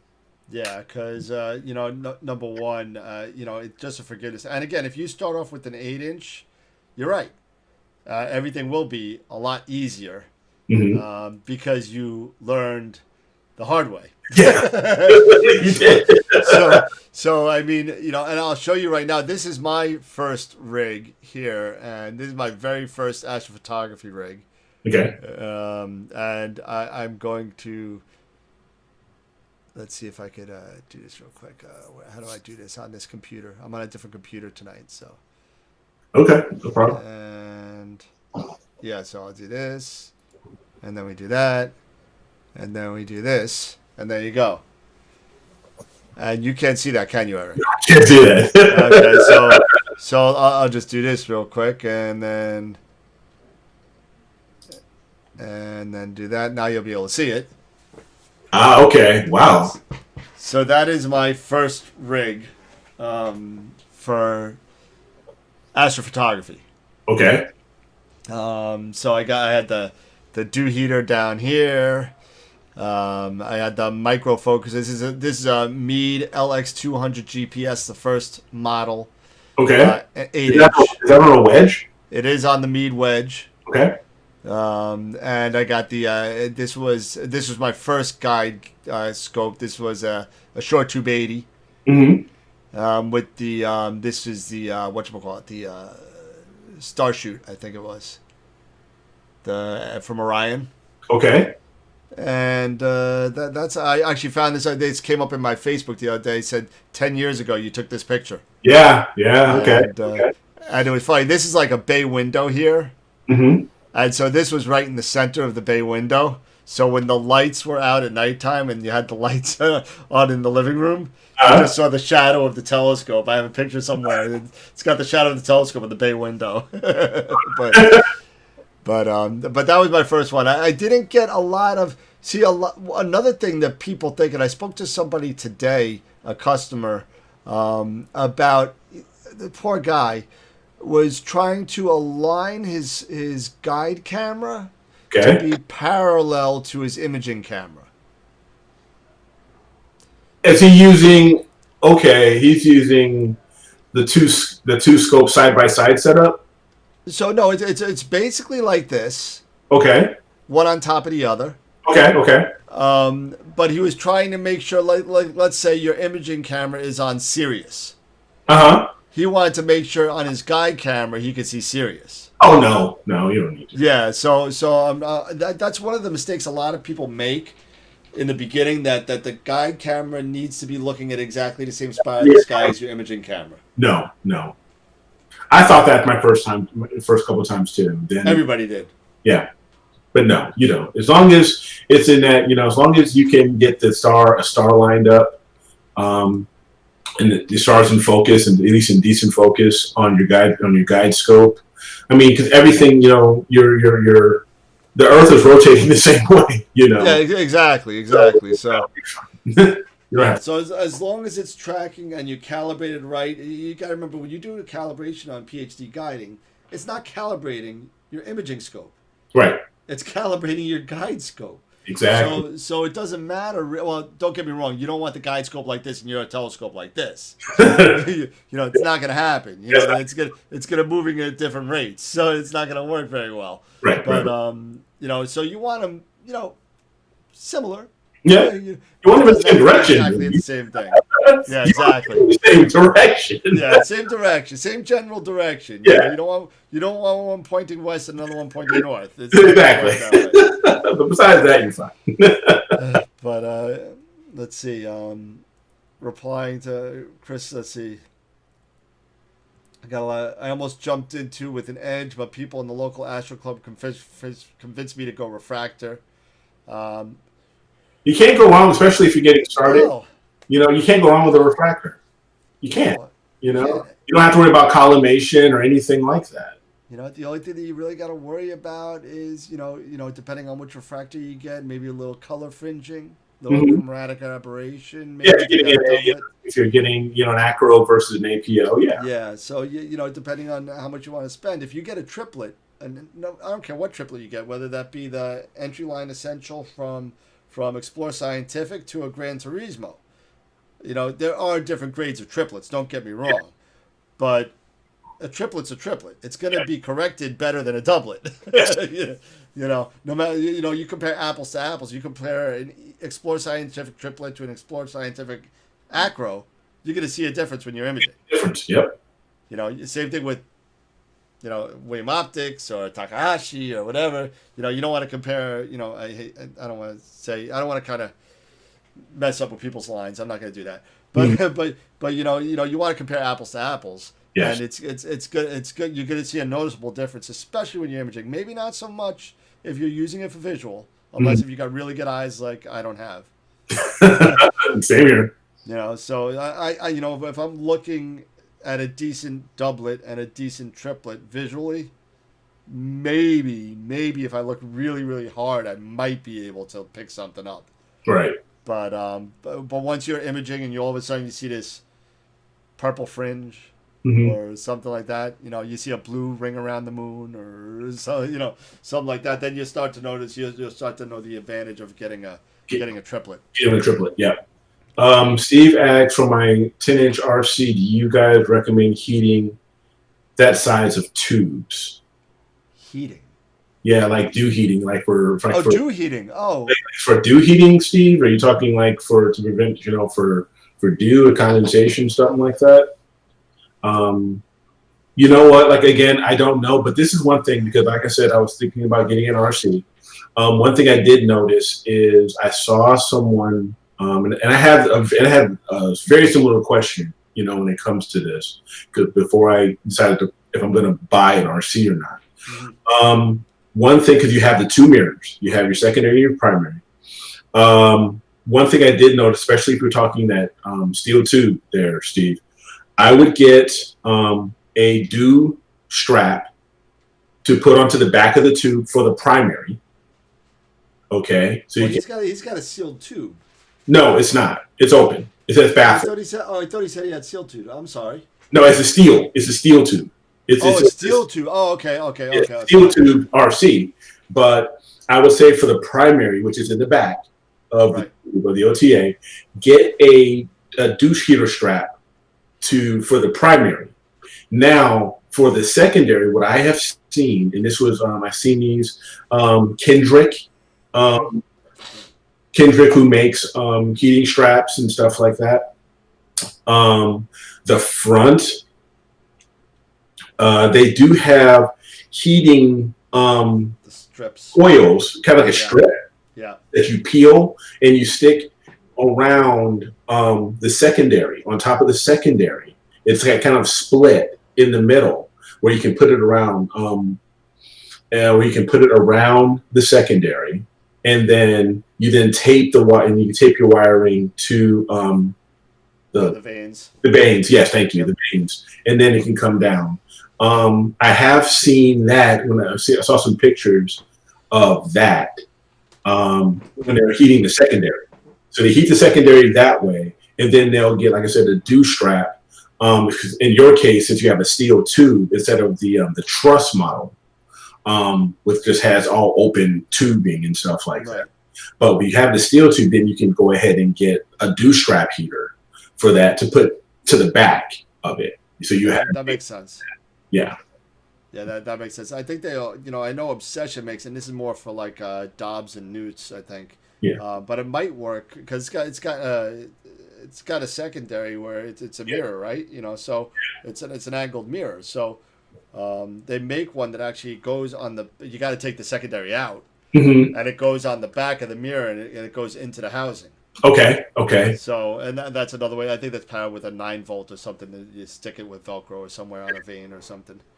Yeah. Steve saying, so, okay, sorry, I don't know the terminology yet. It's a solid tube. Yes. So the solid steel tube like you have, kind of like an SCT. Yep. You have, but a truss, the truss is the more open-winded, where it has the smaller tubes that are just, all spidered out. Exactly. Spider web, those are the trusses. Those are much bigger. Those we got the 10-inch, the 12s, the 14s, and the 16s. Now you're talking some money, it's those guys and stuff like that. I went all winter in Canada with no heater, just scared of water. Well, winter, I mean, unless if it's different for us than it is for them. I mean, winter, there's not a lot of dew in the United States as far as I know. No. Summertime, when things start kicking up and the humidity starts kicking up, yeah, the dew point drops, all of a sudden you got, you're in land of the, handheld hair dryers. Yeah. See, like when you're having an open baffled type of telescope like that, I don't know, because the air is flowing in and out of, in and out of the tube, the baffle, because everything is open. There's no glass in front. And same thing like with a truss style RC, everything is open. I would guess it would become more acclimated to the weather than something that's an enclosed, with glass, an enclosed tube with glass on it and stuff like that, like a Schmidt Castle ring. Yeah, that's my thought. I agree with you. And again, I want to say, even if it's just open in the front, you got that secondary there, and you got a nice long piece of tubing. Yes. That's covering the back. Mm-hmm. So that's kind of acting as its own dew shield. Yeah. So I don't know how much you're gonna get on the primary. I never had one that was open like that with that length of tube. Okay. So, I can tell you that, and also a 10-inch is a lot harder to do up than, let's say, a 5-inch refractor. Yes. It's a lot more surface area. It's a thicker mirror. Mm-hmm. So it's, like I have my 18-inch in Cherry Springs, and that primary never dewed up. Ever. The secondary was a different story. Right. That thing is only a 3-inch secondary. You do 10 minutes, and you're out there with the 12-volt hair dryer. Yeah. And but I would definitely, if you take a look at, I believe it's, I can look it up here. It's Kendrick. I think it's Kendrick Astro. KendrickAstro.com. Yeah, I actually bought my battery from them, like when they actually sold them in the United States. Yeah, they sell heaters and heating coils and stuff for secondaries for Newtonians and RCs as well as straps, for SCTs and stuff like that. Or AstroZap. You can take a look at AstroZap. AstroZap too. Yeah, they sell a I lot think of they stuff. as well. They're more. You get more of them in the U.S. than you can Kendrick. Yeah, Canada. Yeah, Kendrick's can like a lot of their heavier stuff, like their battery packs, which they sell very good ones actually, because I have one. Um, but they're very expensive, and they won't ship them anymore because they're so heavy. Yeah, It's all lead acid batteries. okay. So it's not, it's like 70 pounds. So. But I say those RCs. One reason I liked the RCs, especially at least the 8, and they just look, as far as the images that come off of those guys, they look nice. They really do. And they have the vanes, so you get the diffraction spikes and stuff like that. So you get the spikes from from the stars and stuff like that. So it makes things look really pretty, kind of like a Newtonian. I'm kind of interested in those. Yeah, I'm looking to get something with a little bit more of, because I just don't know. I don't know how much I'm going to get at. I have the 5-inch Mac that Mhm. I have, but I don't know what I'm going to get out of that besides planetary. Right. I think I need something probably in the 2000. Yeah. The 8-inch range. Yeah, and that's why I was looking at the RC, because I think the RC was the 8-inch was 1600, something like that. And they were giving and it does really nice when it comes for Galaxy season. Oh yeah, absolutely. So I just can't wait to start up on my Markarian's chain again. Yeah, there you go. Hey, speaking of Mark's chain, did you happen to see Astro Stacy's video, her most recent video? No, I saw it come out, and I haven't looked at it yet. I haven't seen it though. Yeah, I saw a clip. I started it. I didn't have a chance. I started it this afternoon, but then I got busy with work, so I'm gonna finish it up. But yeah, she's going her first time, actually videotaping one of her astro imaging sessions instead of doing things that were usually in her house, giving her reviews and stuff. Now Right. Actually outside with little Luna. She's throwing the ball around with Luna at the same time she's trying to take pictures of the market chain. So, it's something that I'm looking forward to finishing it up to take a look and see. Yeah, I saw Amy Astro's how she got started video that came out a couple days ago, I think. Okay. She did a how I got started video. Okay. Nice. Yeah, so that was nice. Cool. She doesn't have a dog. She got a cat. So I got to get Stacy's Luna and my Astra. Yeah. To come on.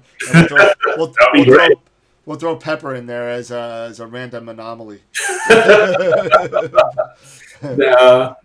One other thing, I was hoping I'll have to catch up with Tim at some point, because he was helping me look into a pier. Yes. So I'm still looking forward to seeing what he finds out. So I was looking at the Alter Astro Shed Sky Shed Pier. Sure. Yeah. Sky Shed Pier. So I'm kind of curious what he thinks, where he's coming up with that. I'd be very interested. And if he can't, then that's totally fine. Because I know they make them. I don't know if they make them in Canada and ship them to the UK or whatever. But if he can help, great. If not, then I'm actually looking at trying to do my first set of a pier at least this summer. Either I'm going to do it with concrete or wood. I haven't decided yet, but if I can get a metal one, then I know they're a bit more expensive, but that's fine. Or I was going to make them, just get get a Dan's pier plate. Oh yeah, I own that place. Yeah. Yeah, you own that place. That's yours. So hey, can you hook me up, please? I need pier plates for my CGX, please. Help a brother out. So yeah, and I might just go and just set up a concrete pier. So I got a dumb question for you, because I know nothing about piers. know zero. I know zero. I know that you take your telescope and you put it on it. Actually, that's about all I know. But looking at, I believe it was Stacey Downton's setup. Oh yeah, she has a cinder block pier. She's got a cinder block pier, no dome. Nope. No, just in the middle. Now, my question is this. Mm-hmm. I have parties in my backyard, or at least I used to. I don't know if I'll ever have one again, but I used to have parties in my backyard, and if where I set up is kind of central of my backyard. Okay. Is there some sort of movable kind of pier that you can kind of, like, maybe once or twice a year just take off and put some grass on it and like a collapsible pier? Not necessarily. I have seen some YouTube videos where a gentleman actually had an old concrete bird bath that he converted. He flipped the bird bath upside down. Okay. So that he basically turned into a pier. So it has a nice wide base because of the bird bath. It has a nice wide base, and then he ended up putting it onto a two-wheel dolly, so you can actually move it. But the thing weighs about a couple 100 pounds. Yeah, I'm trying to think of something that I could put in my backyard. And not be so. I mean, obtrusive when you have guests over, I guess. Right. Well, you know what? It may not be that obtrusive. It could be like a nice conversation piece. Or I could like get a couple of hula hoops, and you can play. You can play kind of take the telescope off and throw someone. Well, Steve's saying you can get a steel pier that bolts down to a concrete sonotube. That could be movable. Yeah, it could be. Yeah, I'd be worried about vibrations. Mark is saying that. So, yeah, that would be the thing that I would be concerned about, back and forth. But yeah, I guess if you had to, you could do something. I'm just. But I thought it was. I never actually thought about until I watched Stacy's videos of actually just putting a pier there and just taking the telescope off and leaving the head there and just put a cover on the head. Yeah, that's it. And that's it. I mean, that would be great if I could do that. I would do that in a second. I like Chris's. Take the mount off and bolt the tabletop. Boom, bar. There you go. And a bar. Chris, I love you. I think that's going to be great. There's your solution right there. We'll do 4 piers, and all I'll do is I'll put the tabletop on top of it. Might be a little high. Yeah. Okay, though. That's okay. That'd be awesome. Dan said, sorry I missed the stream tonight. I've been imaging and binge watching Battlestar Galactica. Hey, no problem. Yo. No. Let me tell you. Battlestar Galactica is probably the best reboot of any show ever. Yes. Ever. Hands down. Sci-fi, whatever, ever. Yes. You know what? Because I wasn't expecting Starbuck to be a hot chick. Or the Cylons either. Let me tell you something. My father and I watched the whole thing before he passed, and I just thought the whole last season of Battlestar was it was always who's a Cylon. Yes.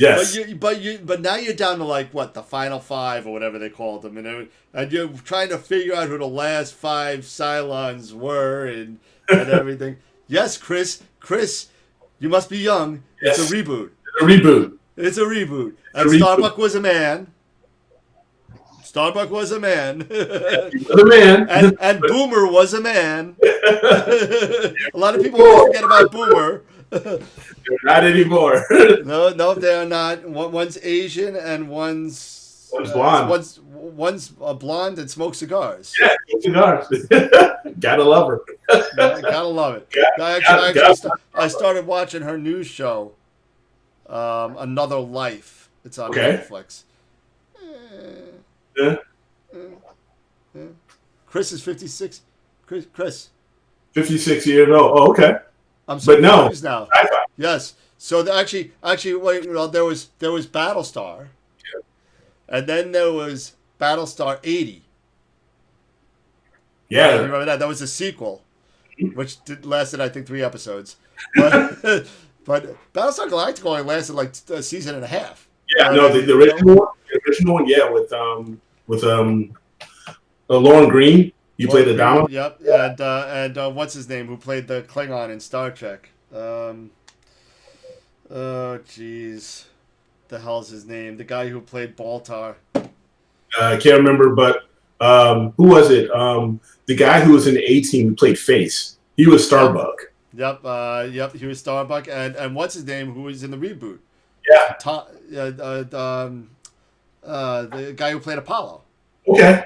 The guy who played Apollo played Tom, the vice president in the reboot. Ah, that's right. He did. He did. Yeah, so that was cool. But the reboot was awesome. Let me tell you, you'll be so messed up at the end of the whole story. You're gonna be like, what the hell just happened? What the hell just happened? Yeah, Who's got the arrow of Apollo? Who's got it? I don't know. But Mark says he misses Stargate. No, it wasn't Michael Dorn. No, Michael Dorn's Next Generation. Sorry, Skip. The original Klingon, he was in not Dave, not Michael and Sarah, not him. The other one. You're gonna make me look it up now because it's gonna know. Yeah, I know, right? It wasn't Kang. It was Kolos.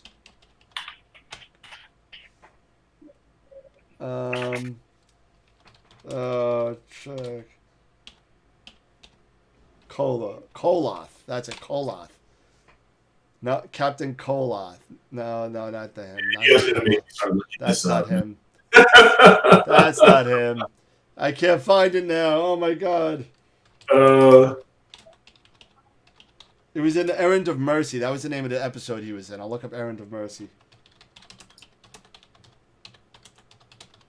John Colicos. Colicos. John Colicos. John Colicos. He actually now there's a funny thing about, and I'll put a picture of John Colicos on so everyone can know what I'm talking about. And we're going way on a tangent here because I'm going on I'm a big Star Trek fan. For those of you guys who don't know, huge Star Trek fan. But and I'll show you what I'm talking. So this is John Colicos. Yeah. Okay, and this is Koloth,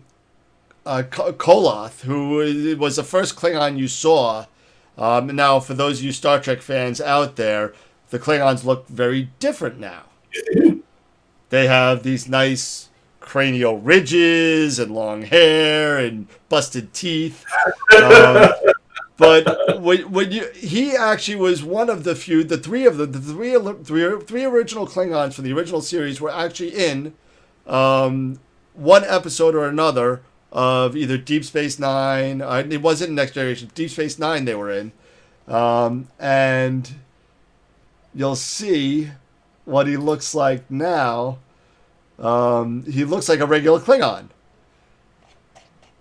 And, of course, they're just showing Errand of Mercy as Star Trek. So, John, was it Koloth? No.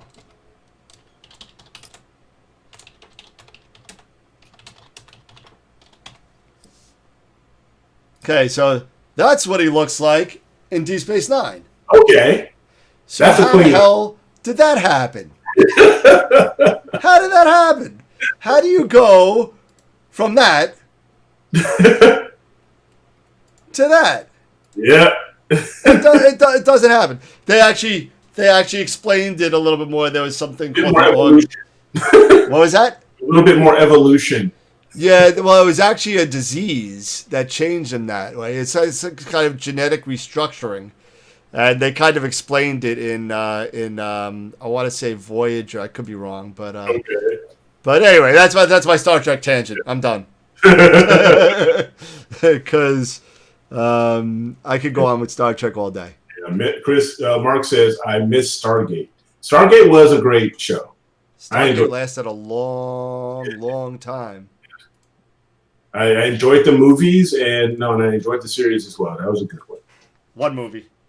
Was it? I thought it was 2, but okay. One movie. Okay. One movie. It's Kurt Russell and James Spader. Okay. 1990? Yes, it was in the 90s. It was in the 90s. I gotta take a guess on that one. You made me look that one up too. There See how good my dates are. you go. Stargate the movie. 94. Yeah. 94. Okay. Yeah.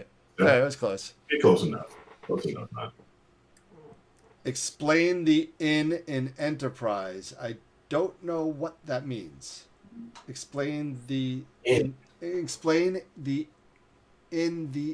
Enterprise? What? Yeah, I'm not sure. Fitz. I know Fitz. Fitz is cool. I know Fitz. Fitz, but I like you, but I don't know what you're talking about. I don't get that. so if you explain, was Stargate on television for 10 years? Yeah, oh yeah, Oh. Probably more because there was a couple of spin-offs. So Okay. there was Stargate Atlantis. Yeah. There was Stargate Continuum. Okay. And I don't know. I didn't get through the whole Stargate show, the original one. Okay. I thought it was good. It just got long. I never got through the X-Files either. I never got through that. No, But, I enjoyed the X-Files, but no, I love the X-Files. I never finished it up. But you know what? So we got Netflix and all that stuff now, so we can stream it whenever we want. Yeah, but you know what? Where do you start when you've already watched 2/3 of it? Do you start from all the way from the beginning? Yeah, that's me. That's what I would do too. But I'm like, I would just go from there. You know, I got 2 shows that I haven't watched the last 2 episodes from ever. One is I meant the topping is hot. Yeah, I agree. But first one was Rescue Me, and that's not sci-fi, but I mean, Rescue Me was a show on FX about firemen with Dennis Leary. Yeah, Dennis Leary. Yeah. And I thought that was awesome, but a friend of mine who I watched every single show with, this is a downer, but I mean, I watch every single episode of the show with her, and she just passed away about a year ago, and we never watched the last 2 episodes, so I'll probably never know how that ends. And The West Wing. Oh, I absolutely love The West Wing. I'm into those political TV shows, kind of like that. Awesome. I love The West Wing. I love, like, one of my favorite movies is The American President. Great movie. Great movie. You know, Great movie. love that one. Love the movie. It was a cute little comedy. Dave with Sigourney Weaver. Oh, Dave. Yeah, when he played the president. When he played the president. That's great. Great movie. Yeah, no, I love it. And I was kind of bummed out when they canceled it because I really got into it. Designated Survivor. I love that movie. Oh, yeah. The show, the 2 seasons? Yeah. I didn't watch the 3rd season yet. Okay. Because they only put it up for third, the final, they only put up one more season on Netflix. Yeah. And then they canceled it. They canceled it. But yeah, Keith Sutherland, as the president, this guy that, a 9/11 event happened and he just happened to be, in the right place at the wrong time. Wrong place at the right place, wrong time, and he keeps becoming the president. But I loved it. I thought it was a great show. I thought that was great. I thought that there was another show, I want to say it was by J.J. Abrams, that only lasted 1 season, Alcatraz. Okay. And it was about Alcatraz. It was kind of like a time-space type weird thing going on. But the fat guy from Lost was the main character. Okay. So it was good. It was good. It was really, really good. They canceled it after once. You know what was even awesome? Revolution. Okay. I think I remember Revolution. They're going back in time and... No. All the lights went out, and you had no idea why. Okay. Yes. I remember that. Only lasted 2 seasons, and it was very short. The guy from The West Wing was in it. The guy who played... No, different guy. Sorry, forget that. Okay. But it's all about the lights go out and there's like these factions. What's his name from The Mandalorian's in it? He plays a main character. The guy who was also in Breaking Bad. Not Carl Weathers. Gustavo Fring. He played Okay. Breaking Bad. He was the guy at the end with the black saber. Oh yeah. I know who you're talking about. Gosh, he's on the tip of my tongue. Giancarlo Esposito. Yes. I don't know how that came into my head. I just remember. But, Yeah. but he's in it, and there was another guy in it. I forget, but there's like these two factions against each other. It's like American Civil War. They find out the president's living in Brazil because apparently they got lights there, and you find out what happens, and they finally go towards Brazil at the end of and they end the show. They go to Brazil to go find out what happened, and it's over. You don't know what happened. Very depressing. Very depressing. Hello, Daniel from France. Hello from France. How you doing, Fabian? Welcome. Where the sky is clear in the South Alps. Nice. Sorry, what? That was explained in Enterprise, the series. Okay. That was about the Klingons, I guess. Okay, so I knew it was something called the Augments. It was like a 3-part episode. And if you're a really sci-fi freak like me, I'm a big Dune fan. I love Dune. I can't wait for the remake. I cannot wait for. I am so psyched. But I've been waiting for this for like 35 years. But It was outside of that. Yeah. Oh, he is a queen outside. But the guy who played Paul in the reboot in the sci-fi version was the head of the Augments in Star Trek Enterprise. Whatever.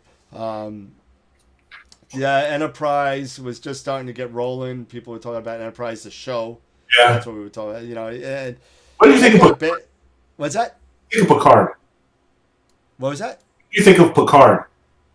Oh, the new one? Yeah. What do you think of it? I thought it grew on me. Okay. You could take a piece of crap on a plate and label it Star Trek, and I'm gonna like it. I will eat that up. It's so ingrained in my soul because of my dad. My dad, I was a kid in high school in like 8th grade. I walked around with a Sony Walkman, listening to Star Trek episodes that I recorded on audio tape. That was me. That's how. I would go to bed pressing the tape player and listening to Star Trek on audio tape. I'm flipping the tape because I didn't have auto reverse.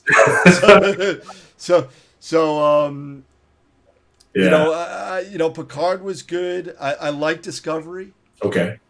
But then again, you're talking to somebody that's very biased. Yeah. I'm gonna like anything that's but it's weird. Even though I like Star Wars stuff too, I will still say that the J.J. Abrams stuff sucked. Yeah. I'll still say it sucked. Honestly, I'm a Star Wars guy. Me too. I grew up, at the very beginning. I remember one of my. I've seen plenty of movies before then when I was a kid, but in 77, 78, when Episode 4 came out, my uncle took me. Man, I was 77. 77. Yeah, I knew it was 77, something like that. And that was it for me. And I was hooked. I became a Star Wars fan right from the get-go and begged my mom, get me a lightsaber. I want a lightsaber. I want an extra. I had the action figures and I ripped off Leia's head like 5 times. So I had all that stuff. And, I got a whole bunch of stuff in storage, toys and stuff that are still wrapped, and I still have a whole bunch of stuff. I'm a huge Star Wars fan. I mean, I really am. And usually it's like you're either Star Wars or Star Trek. You're Elvis or the Beatles. I'm a Star Trek fan. I'm a Star Wars fan. I'm an Elvis fan. I'm a Beatles fan. I'm not a Beatles fan. If it's good to me, I like it. Yes. Mark said that it totally destroyed. They totally destroyed Star Wars as far as I'm concerned. Although I got to admit, they redeemed themselves to me a little bit. Just With the Mandalorian? from Mandalorian, yeah. I mean, That's the only. Now, if they would have, J.J. Abrams has such an original mind. He has such an original mind, and the reason why he did not use it in The Force Awakens boggles the mind. Why he had to rip off the original New Hope show in many, many, many sequences. I thought I went to the movie theater. I really wanted to ask for my money back. Mm-hmm. Because I thought I was watching the same movie all over again. Except Luke was a girl, but he was kind of a girl in the 77 movie. So yeah. The Rise of Skywalker totally disappointed me. It was like, yeah, how are you going to go? All right. From, now Rey has no, you don't know. Her parents were scavengers or junkyard traders or whatever. They don't care about you. You're nobody. You're nobody. Oh, by the way, you're Palpatine's granddaughter. What the hell? when did Palpatine have time to go get some? Thank you. That's time to get busy. Not for nothing. But through the entire, how old is Rey? Rey is what? 20, 22, I think she was. She's 22, yeah, something like that. She's young. Something like that. So 22. Okay, yeah. 22. Okay, so you have what? Between Jedi, I'm going really crazy with the Star Wars. This has no. Guys, we're done with astrophotography tonight. I think we're doing Star Wars. So you got 22 years. So 22 years before, that means that she was. Okay, so let's think about this for a second. Palpatine got turned into Palpatine in what is it? Revenge of the Sith, right? Yeah. So he got turned into Revenge of the Sith. Now there is about 18 or 19 years between Star Wars and the birth of Luke. So somewhere around there. Mm-hmm. Think about that. So that means she was born before Luke. Am I thinking about this right? No, I'm thinking about this wrong. Wrong. There's got to be a big space somewhere. Well, with her parents, or there's a big time gap. There's a 20-year time gap. Yeah. So she was probably born right in the Return of the Jedi area, as far as time is concerned. Right. With whoever, Palpatine got busy with and had a kid with. And looking the way he looks. Yeah, looking the way he looks. California raisin, Come with me, my darling. I'll show you the true meaning of the Force. Let me show you the power of my dark side. Oh, God, no. But it doesn't make it. It just I don't get that whole thing. No, I don't either, man. There's so many things that boggle my mind. And, you just happen to land on this planet where you have to go. And, guess what? Lando Calrissian happened to be on the same planet, too. What is the coincidence? What are the odds? It's awesome. It's J.J. Abrams. It's J.J. Abrams. And, what a coincidence, that you can find the exact spot where this ship is supposed to be in the middle of a freaking desert. You just have to be in the right spot. You can go to that, and then you have this snake that's about to kill you, and all Rey has to do is hold out her hand. I love you. Feel the Force. And let me help you, and saves the little snake, and the snake lets them, Save the little snake. Save the little snake. The snake blows up this nice big hole so they can find their way out and all this other crap.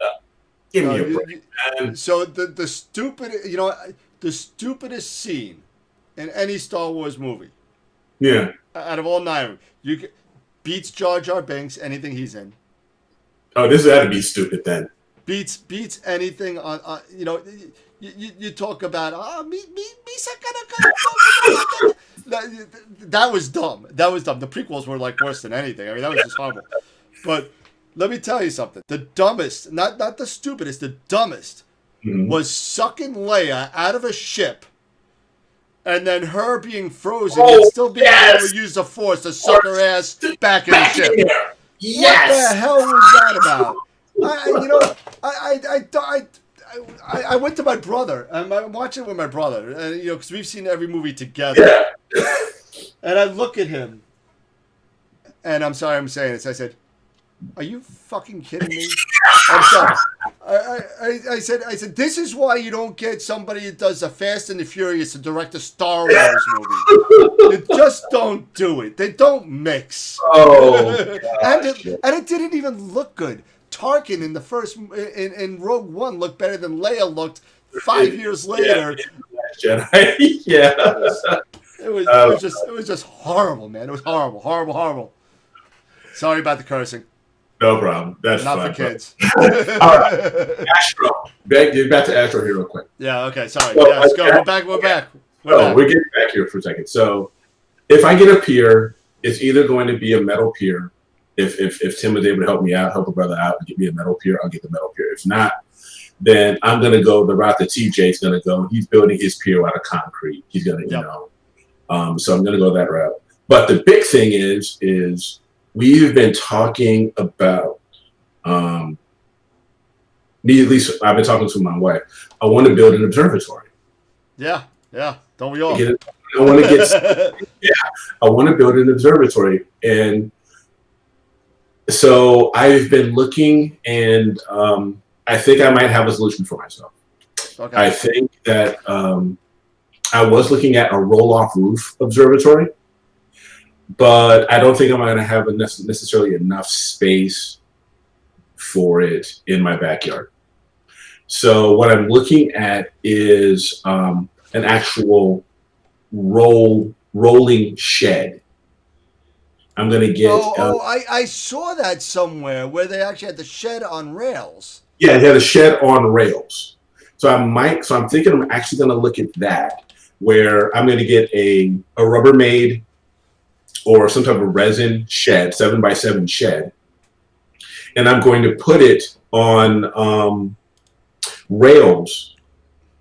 I'm going to get some like either 4x4 or 6x6 posts that I'm going to put onto concrete blocks onto the ground, and then put the angled iron rails onto those posts on the ground, and then put the shed on top of it, with some sort of the V grooved wheels on it. Okay. So that way I can just roll it back and forth, and then to still create the concrete pier or get a metal pier that I'm actually put there, and then just open up the door, push back the shed itself, and then store all of my other gear in there, and then image, and then roll it right back into place and close her up. And fortunately, I have, and then I'm going to actually put in a trench with electrical.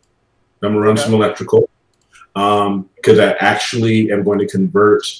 I have a small area where in my basement, because I finished half of my basement, so I have this nice little area where I'm going to convert that into my warm room. Oh, nice. In the Yeah, I lost you for a second. And do that, and I think that's the route I'm gonna take is do something like that versus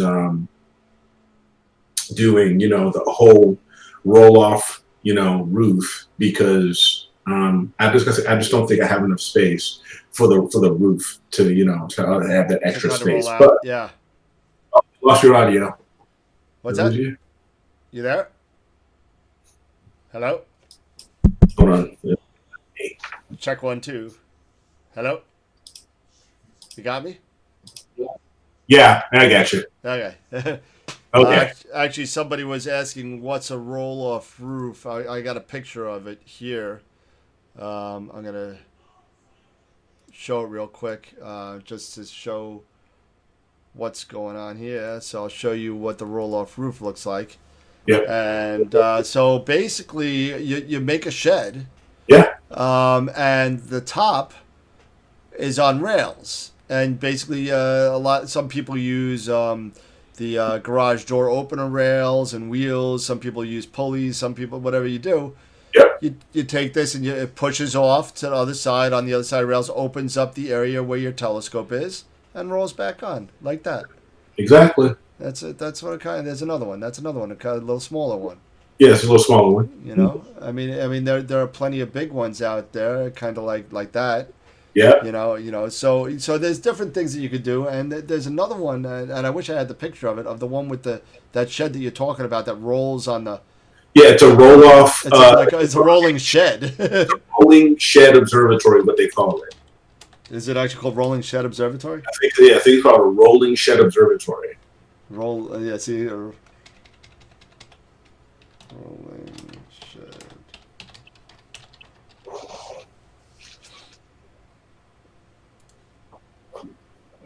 And Yeah. Okay. Kind of like this, like these. like this guy, kind of. Yeah. Yeah, like that guy. You have that one there. Oops. Or even right there. Like this guy. And the fourth one at the top. This guy. Yeah, that guy. That's a rolling shed. Yeah, that's kind of cool. Yeah, or even that very first one.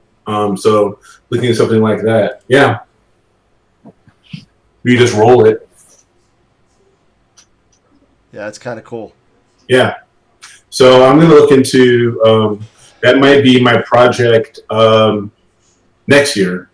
I'm going to probably do the project this year. Will be at least putting up and doing the pier. And not for nothing, on something like this. Yeah. I don't know about that, because it's so close. Isn't that too close to get? Well, they have, you know what I'm saying? Maybe it's just the vantage point of the picture. because that one's kind of a small one. No, I'm just saying, can this see, if you're pointed north, I'm assuming this is pointed north, so if I want something in the north, is it seeing over the top of that shed?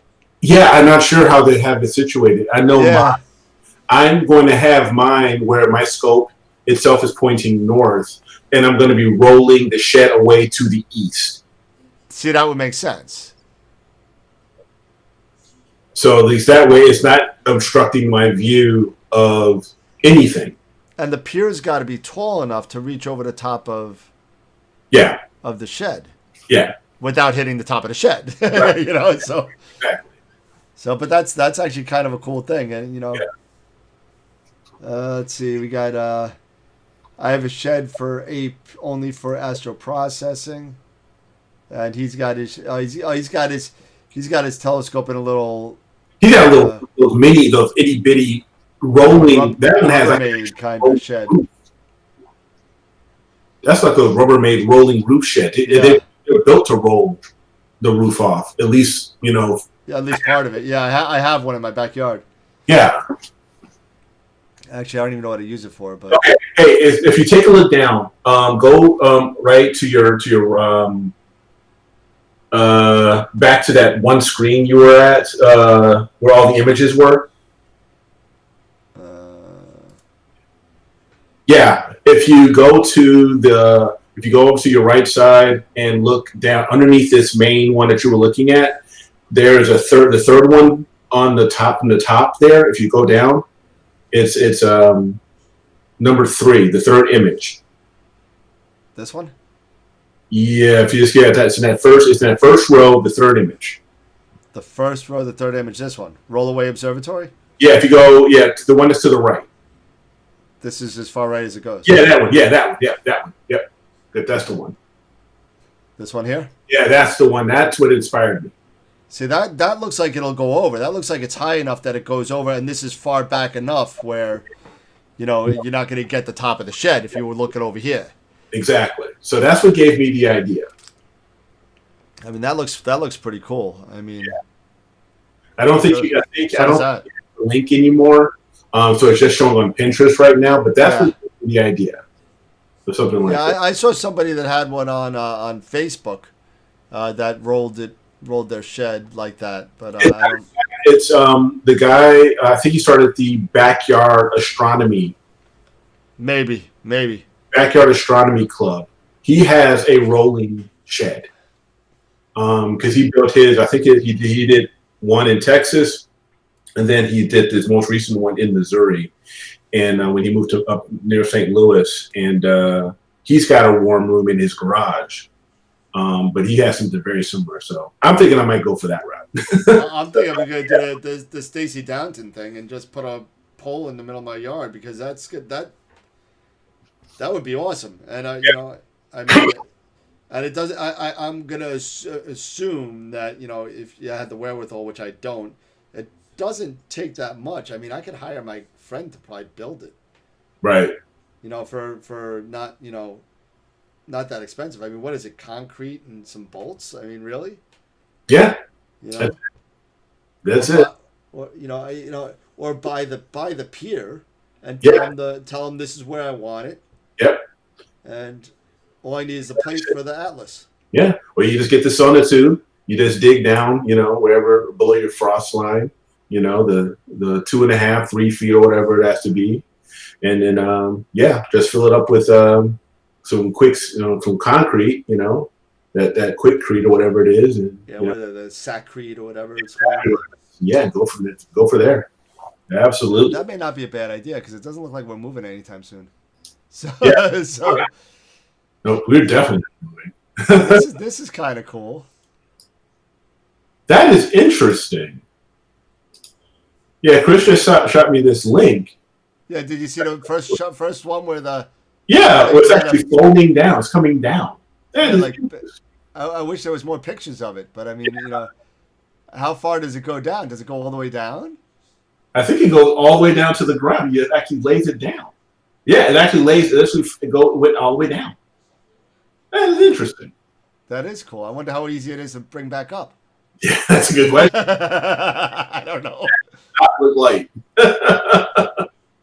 Oh, you roll. Okay, so wow, that is cool. It goes all the way down. It's a GIF. I didn't know. I hit the wrong button.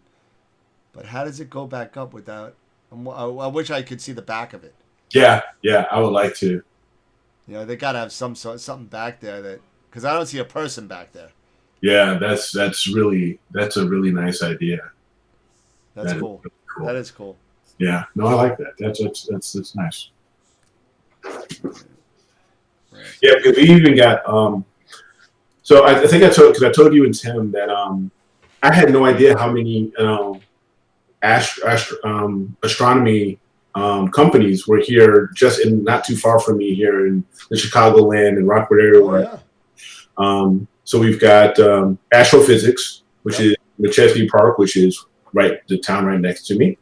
So I'm definitely going to look at, you know, once I get, you know, that retirement money or win the lottery, you know, look at that, you know, that 1100, that Jeep, that 1100. Oh, yeah. Or I might just go a little bit modest and go look at a Mach 2. Oh, a little modest. Yeah, a little modest. Also, in the suburb, I believe it's Bartlett, Illinois, which is in the suburbs of Chicago, Pure Tech is. Okay. Yeah, I think you mentioned them a couple of shows ago. Yeah, Pure Tech is based in Illinois, and they have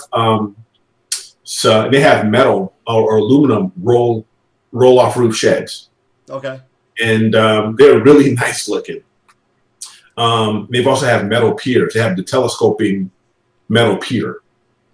Okay, I think I've seen. I don't know if I've seen it from them, but I thought I saw another telescoping pier. Yeah, made it though. And so you can, you know, it's remote control, and it can, you know, it raises and lowers and stuff like that. But yeah, they've got these really nice observatories, roll off roof observatories. One of their smallest ones. It's the Telestation 2. I got a quote. It was about 13 grand. That much, really? Yeah, it was. I was like, wow. Because you could get the plans for from Skyshed. Skyshed, yeah, for like a couple $100. Yeah, you can just get those for like you can buy those. You can buy a plan for like $50. Yeah. And then now, if you wanted, you could spend another 50. I think you can get the jack. They'll include jacks to help. Almost like they're jacks to help you with trying to set your roof up. Yeah. So you can rest it or raise it and lower it down. So you make it sure. Honestly, you know what I would probably end up doing if we were going to do anything in my house. Mm. I would really do the roll off shed. Yeah. Because a couple of things in New York, people in New York, you pay, they nickel and dime you for everything. I don't know if it's the same in Chicago, Mm-hmm. but if I have a shed, they won't charge me. If I put an observatory, they want zoning. Yeah, exactly. So I mean, so now they're gonna raise my property taxes because I have a telescope in my yard. Yeah. No, so you know what? I'm gonna dual usage. Yep. I'll make a shed. No one will know the difference. Yep. The town supervisor lives right down the block from me. Yeah. So she, get the roll off roof. Yep. And be done with. Make a small one. Yeah, and that's why I'm looking at getting the rolling shed. Because it's a shed. It just you won't even know the difference because it's just a shed. Yep. And there's no drama. Yep. So that's the way I'm gonna go. And then when I retire to New Mexico or Arizona, then I'll get the real thing. There you go. There it is. That's the way to do it. That's the way to do it. Let's see. Anybody else have any? Mark Ellis is back. He's taking more of M81, M82. Nice. I was on messaging with Hey Mark, you didn't tell me. I'm assuming that your plate solving is good to go now because him and I were talking last night for a while.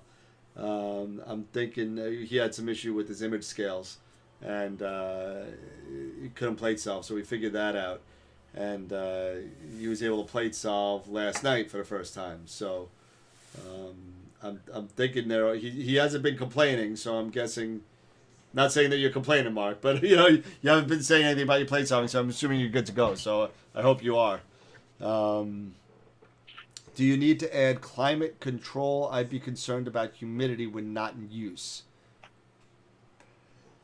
The only thing that with the roll-off roofs and stuff, I would get some sort of what do they have those things? Those like dew eaters where you put a little bucket of it and it sucks the water out of the air. You will get, it is recommended that you do get some sort of small dehumidifier. Yeah. Something like that. So yeah. Mark said he got within 10 pixels. There you go. That's the way to do it, man. That's the way to do it. It was all that image scale. There you go. And he was able to plate solve like that. Yep. Just took my setup back inside. Finished the flat subs. Tarek is here. I've seen a lot of his work, especially his planetary. Yep. Tarek, man, your stuff is for your planetary. It's awesome, man. Yep. So congratulations on your. Yeah, he's been doing really good stuff. So keep it going, man. Absolutely. What else? How often do you refocus during your imaging? I'm set to every 5 frames plus a filter change.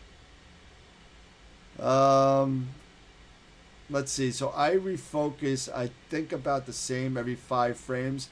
I also do every filter change. I no matter what, even though the Astrodon says a parfocal, I still I still focus. However, I also have it set to temperature. Okay. So if there's a swing of about 3 or 4 degrees, I'll refocus. Mm-hmm. For whatever reason, it's just maybe me being crazy. Yeah. But I like to make sure that my focus is on point. So I think 5 frames. I think you're pretty good on a normal night, barring any major temperature changes. I think. What do you think? I think 5 is pretty good. Yeah. Depending on how long your subs are. Okay. I would, if you're doing 20-minute subs, I don't know, maybe every 100 minutes is not good enough. Yeah, no. Yeah. But if you're doing 3-4 minute subs, every couple of subs. yeah, exactly. Every other sub. If you're doing 20, God forbid you take a 20-minute sub and you're out of focus. Yeah.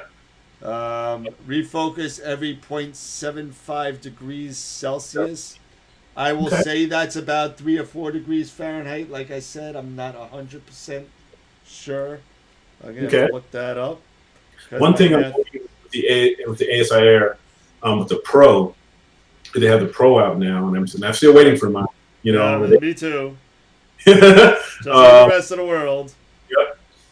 I'm hoping in one of their updates they do figure out some sort of auto refocusing, something like that. Yeah, Because I especially with think the EAF. doesn't FGP has that, doesn't it? Yeah, but I think the autofocus. I thought that came out with the latest with the Pro. Well, I don't know if it came out with the I don't know if the autofocus came out yet. I have to check and see. Yeah, I'm pretty sure there was a lot of talk about it. And I believe TJ said it was out. Okay, I'm 99% sure it's there. gotcha. Okay, I'll have to take a So look. But hey, until I get the Pro, you know, who knows? 'Cause I don't know if it's if I can do it with the version 1 I've got. So, but if they well, do, then I mean, actually, how much is 1 degree Celsius? You got me going here. How much is 1 degree Celsius? 1 degree is no, that's 1 degree, not I don't know. 1 degree Celsius is well, it's 33.8 degrees Fahrenheit. Yeah, but then let's go 2 degrees Celsius is 35.6. So that's 1.8 about. So right. Yeah, So 1.8. So it's about 2 degrees. He's doing it about every 2 degrees Fahrenheit. That may be a little. I don't know. Oh. It depends on your setup too. So if you I got, suck at math. So yeah, exactly. I use Nina for acquisition. I have not played with Nina yet. I just downloaded it. I actually downloaded it because it's free, but I've never bothered to try it out. To be honest with you, I'm playing with APT. Okay. I don't like that it's not as automated as SGP. Yeah. The autofocus is clunky. There's too much stuff you have to do to get an autofocus running on APT. You got to take this box and put it over a star and do this and this. I don't want to do all that stuff. I bought an autofocuser for a reason. So focuses automatically. I don't want to have to take a box and put it over a star and worry about the stars oversaturated, undersaturated, all this crap. I don't want to worry about that. Right. I want to look at it and I want to see 0.8 HFD. HFD. That's what I want to see. Yep. I don't want to go around the stars and then put another Batinov mask. I got rid of all my Batinov masks. I had like 7 of them. I don't need them anymore. Right. Just go. I trust you, SGP. I trust you. Give me What a is picture. better? What is better? Is it HFD or full weight half measure? Which one is a better tool to measure? It's a Coke and Pepsi thing, but I'm reading more and more that HFD is more accurate. Okay. Half flux diameter, for whatever that means. As opposed to full width half maximum, which has to do with the how big the star is. Mm-hmm. So it gets it to its smallest size, and that's where you end up with. That's FWHM. At least that's my understanding of it. Okay. Half flux diameter. I don't want to put out bad information. I'm not sure how that works. All I know is that it's supposedly better. Yeah. So and that's what Acer uses is HFD. So I'm always trying to get itty bitty, trying to get it all the way down 8.7. Perfect.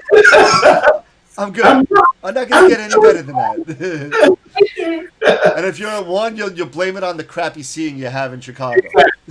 So, Skip wants to know which autofocuser do you recommend? Well, I've got a ZWO because I have an ASI Air, so I have to have EAF. The ASI Air, you've got to have pretty much all ZWO. You have to have ZWO stuff for all to work. So you have to stick with their stuff. But I also heard that the focus cube from Pegasus Astro is very good. Very good. However, I tried it on SET. Okay. Dreadful. Oh, okay. Dreadfully slow. Okay. Dreadfully slow. I mean, literally, there's like 150,000 teeth in this freaking focuser, and it goes the most 250 at a time, and there's no other way to change it more. And you just wait, and you will. It took me like an hour and a half. Yeah. Because it was so out of focus to begin with. So I had to go through the whole tube to get. So it was not. But the other ones for the refractors, awesome. Yeah. They're great. Yeah. The SCT, not so much. If you don't have ZWO, which I do not, even though I got ZWO, I don't have ASI Air. Well, I had it until I traded in for the ZWO ASI Air Pro, which I haven't gotten yet, and I gave that in, I guess, Thanksgiving, Christmas, right. Something like that. But I have a Moonlight. I have the Moonlight 2.5 inch. Okay. I got the Moonlight focuser and rotator. Okay. I love it. Mark just picked up the Moonlight Nightcrawler, which is their premier focuser. Very expensive, but it includes it's one unit, and it includes not only the focuser, but it has a rotator inside it, and a digital display, which is unbelievable. I mean, it's just that came out like 6 months after I bought out my Moonlight. Don't get me wrong, it's like 3 times the cost of the regular Moonlight focuser. Right. But because the Moonlight focuser and rotator altogether was about $1,500 for everything, including the flange. Sure. The Nightcrawler, I think, is $3,400. Okay. So it's expensive focuser. Yeah. But you'll never need another focuser ever again. You can take it. Just don't throw out your stock one in case you want to sell your telescope. Right. You don't want to sell it with a Nightcrawler. Right. But yeah. Okay. Let's see. Don't get me wrong. There are other focusers out there. Primaluce Labs got the Asato. That's supposedly very good. I've never played with it. Feather Touch. Optic. No, I have a Feather Touch. I have a micro Feather Touch that I put on the SCT on my 8SC. It's very nice. Very nice. Yeah, Feather Touch is very nice. I have a Feather Touch on my Obsession telescope. Very nice. Again, that one's not automated. It's dual speed. Just call the guy at Moonlight. He'll make you the best solution. Great guy, best customer service. And his name is Ron. Call Ron. Right from New York, baby. Go get him. Made in the USA, too. So go to Moonlight. Go get him. And Starlight Instruments, I think, is in the USA, too. I don't want to take anything away from them as well. But I think they're in the USA. But Moonlight's very, very good. I've never had anybody complain to me about a Moonlight. Okay. Ever. Or a Feather Touch, for that matter. I mean, they're both good. Yeah. Feather Touch is a tad more expensive than Moonlight. Okay. But I mean, they're both awesome focusers. You'll be happy with both of them. Yeah. I don't know if it's bulletproof, but what else we got going on tonight? Anything else? It's like 11:30. Yeah. I got to get up in 4.5 hours. Yeah. No. If there's nothing else, because we're both working men again. You got you're going back to work. I got my N95 waiting for me in the patio. So. And clouds for the next week and a half at least. Yeah, I could have burned another 2 more weeks of vacation time, but I think kind of like right now it's far from as dangerous as it was a month ago. Hmm. There's still the chance of getting it, but there's a lot less people out. Yeah, yeah. So I People are getting, what's that? people are getting smarter, taking Yeah. it more seriously, so. And I stay away from everybody. I've been social distancing for like 20 years, so I mean, it's just so. But all right. So I guess let's just close this thing out. All right. It's next week. We do have Simon Lewis coming on. My buddy Simon from New Zealand. He's going to be hanging out with us. And he's going to be talking about some of his astrophotography and what he's been doing. So, and if anybody else wants to come on, Tarek, you want to come on, Skip, Chris, whoever, come on. The more the merrier. The more we talk to each other, the more we learn. So, Chris, you're in the hospital for first responder, I guess. God bless you, man. Be safe. Yeah, don't take any unnecessary risks, please. Be as safe as you can for you, your family, whatever. And thank you for wherever you are and what you're doing. So appreciate everything. You guys that are out there that are first responders. I mean, I can't say any more for the nurses, the firemen, unsung heroes. Sure. Yeah, absolutely.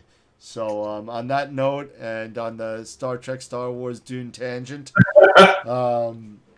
thank you for watching. Come see us next week, 9:00. Hopefully Tim will be joining us. I know Tim's not been feeling well. It's not COVID, but he just has been a little bit under the weather. But he'll be with us, I think, next week. He said he might be able to get a haircut by then. And be here with Simon Lewis and Eric and myself, and we'll all be here. Great, guys. Right? So have a good night. Eric, thank you. for joining Everybody. us. Have a good one. I'll see you next week. All right. Take it easy, All right. everybody. Take care.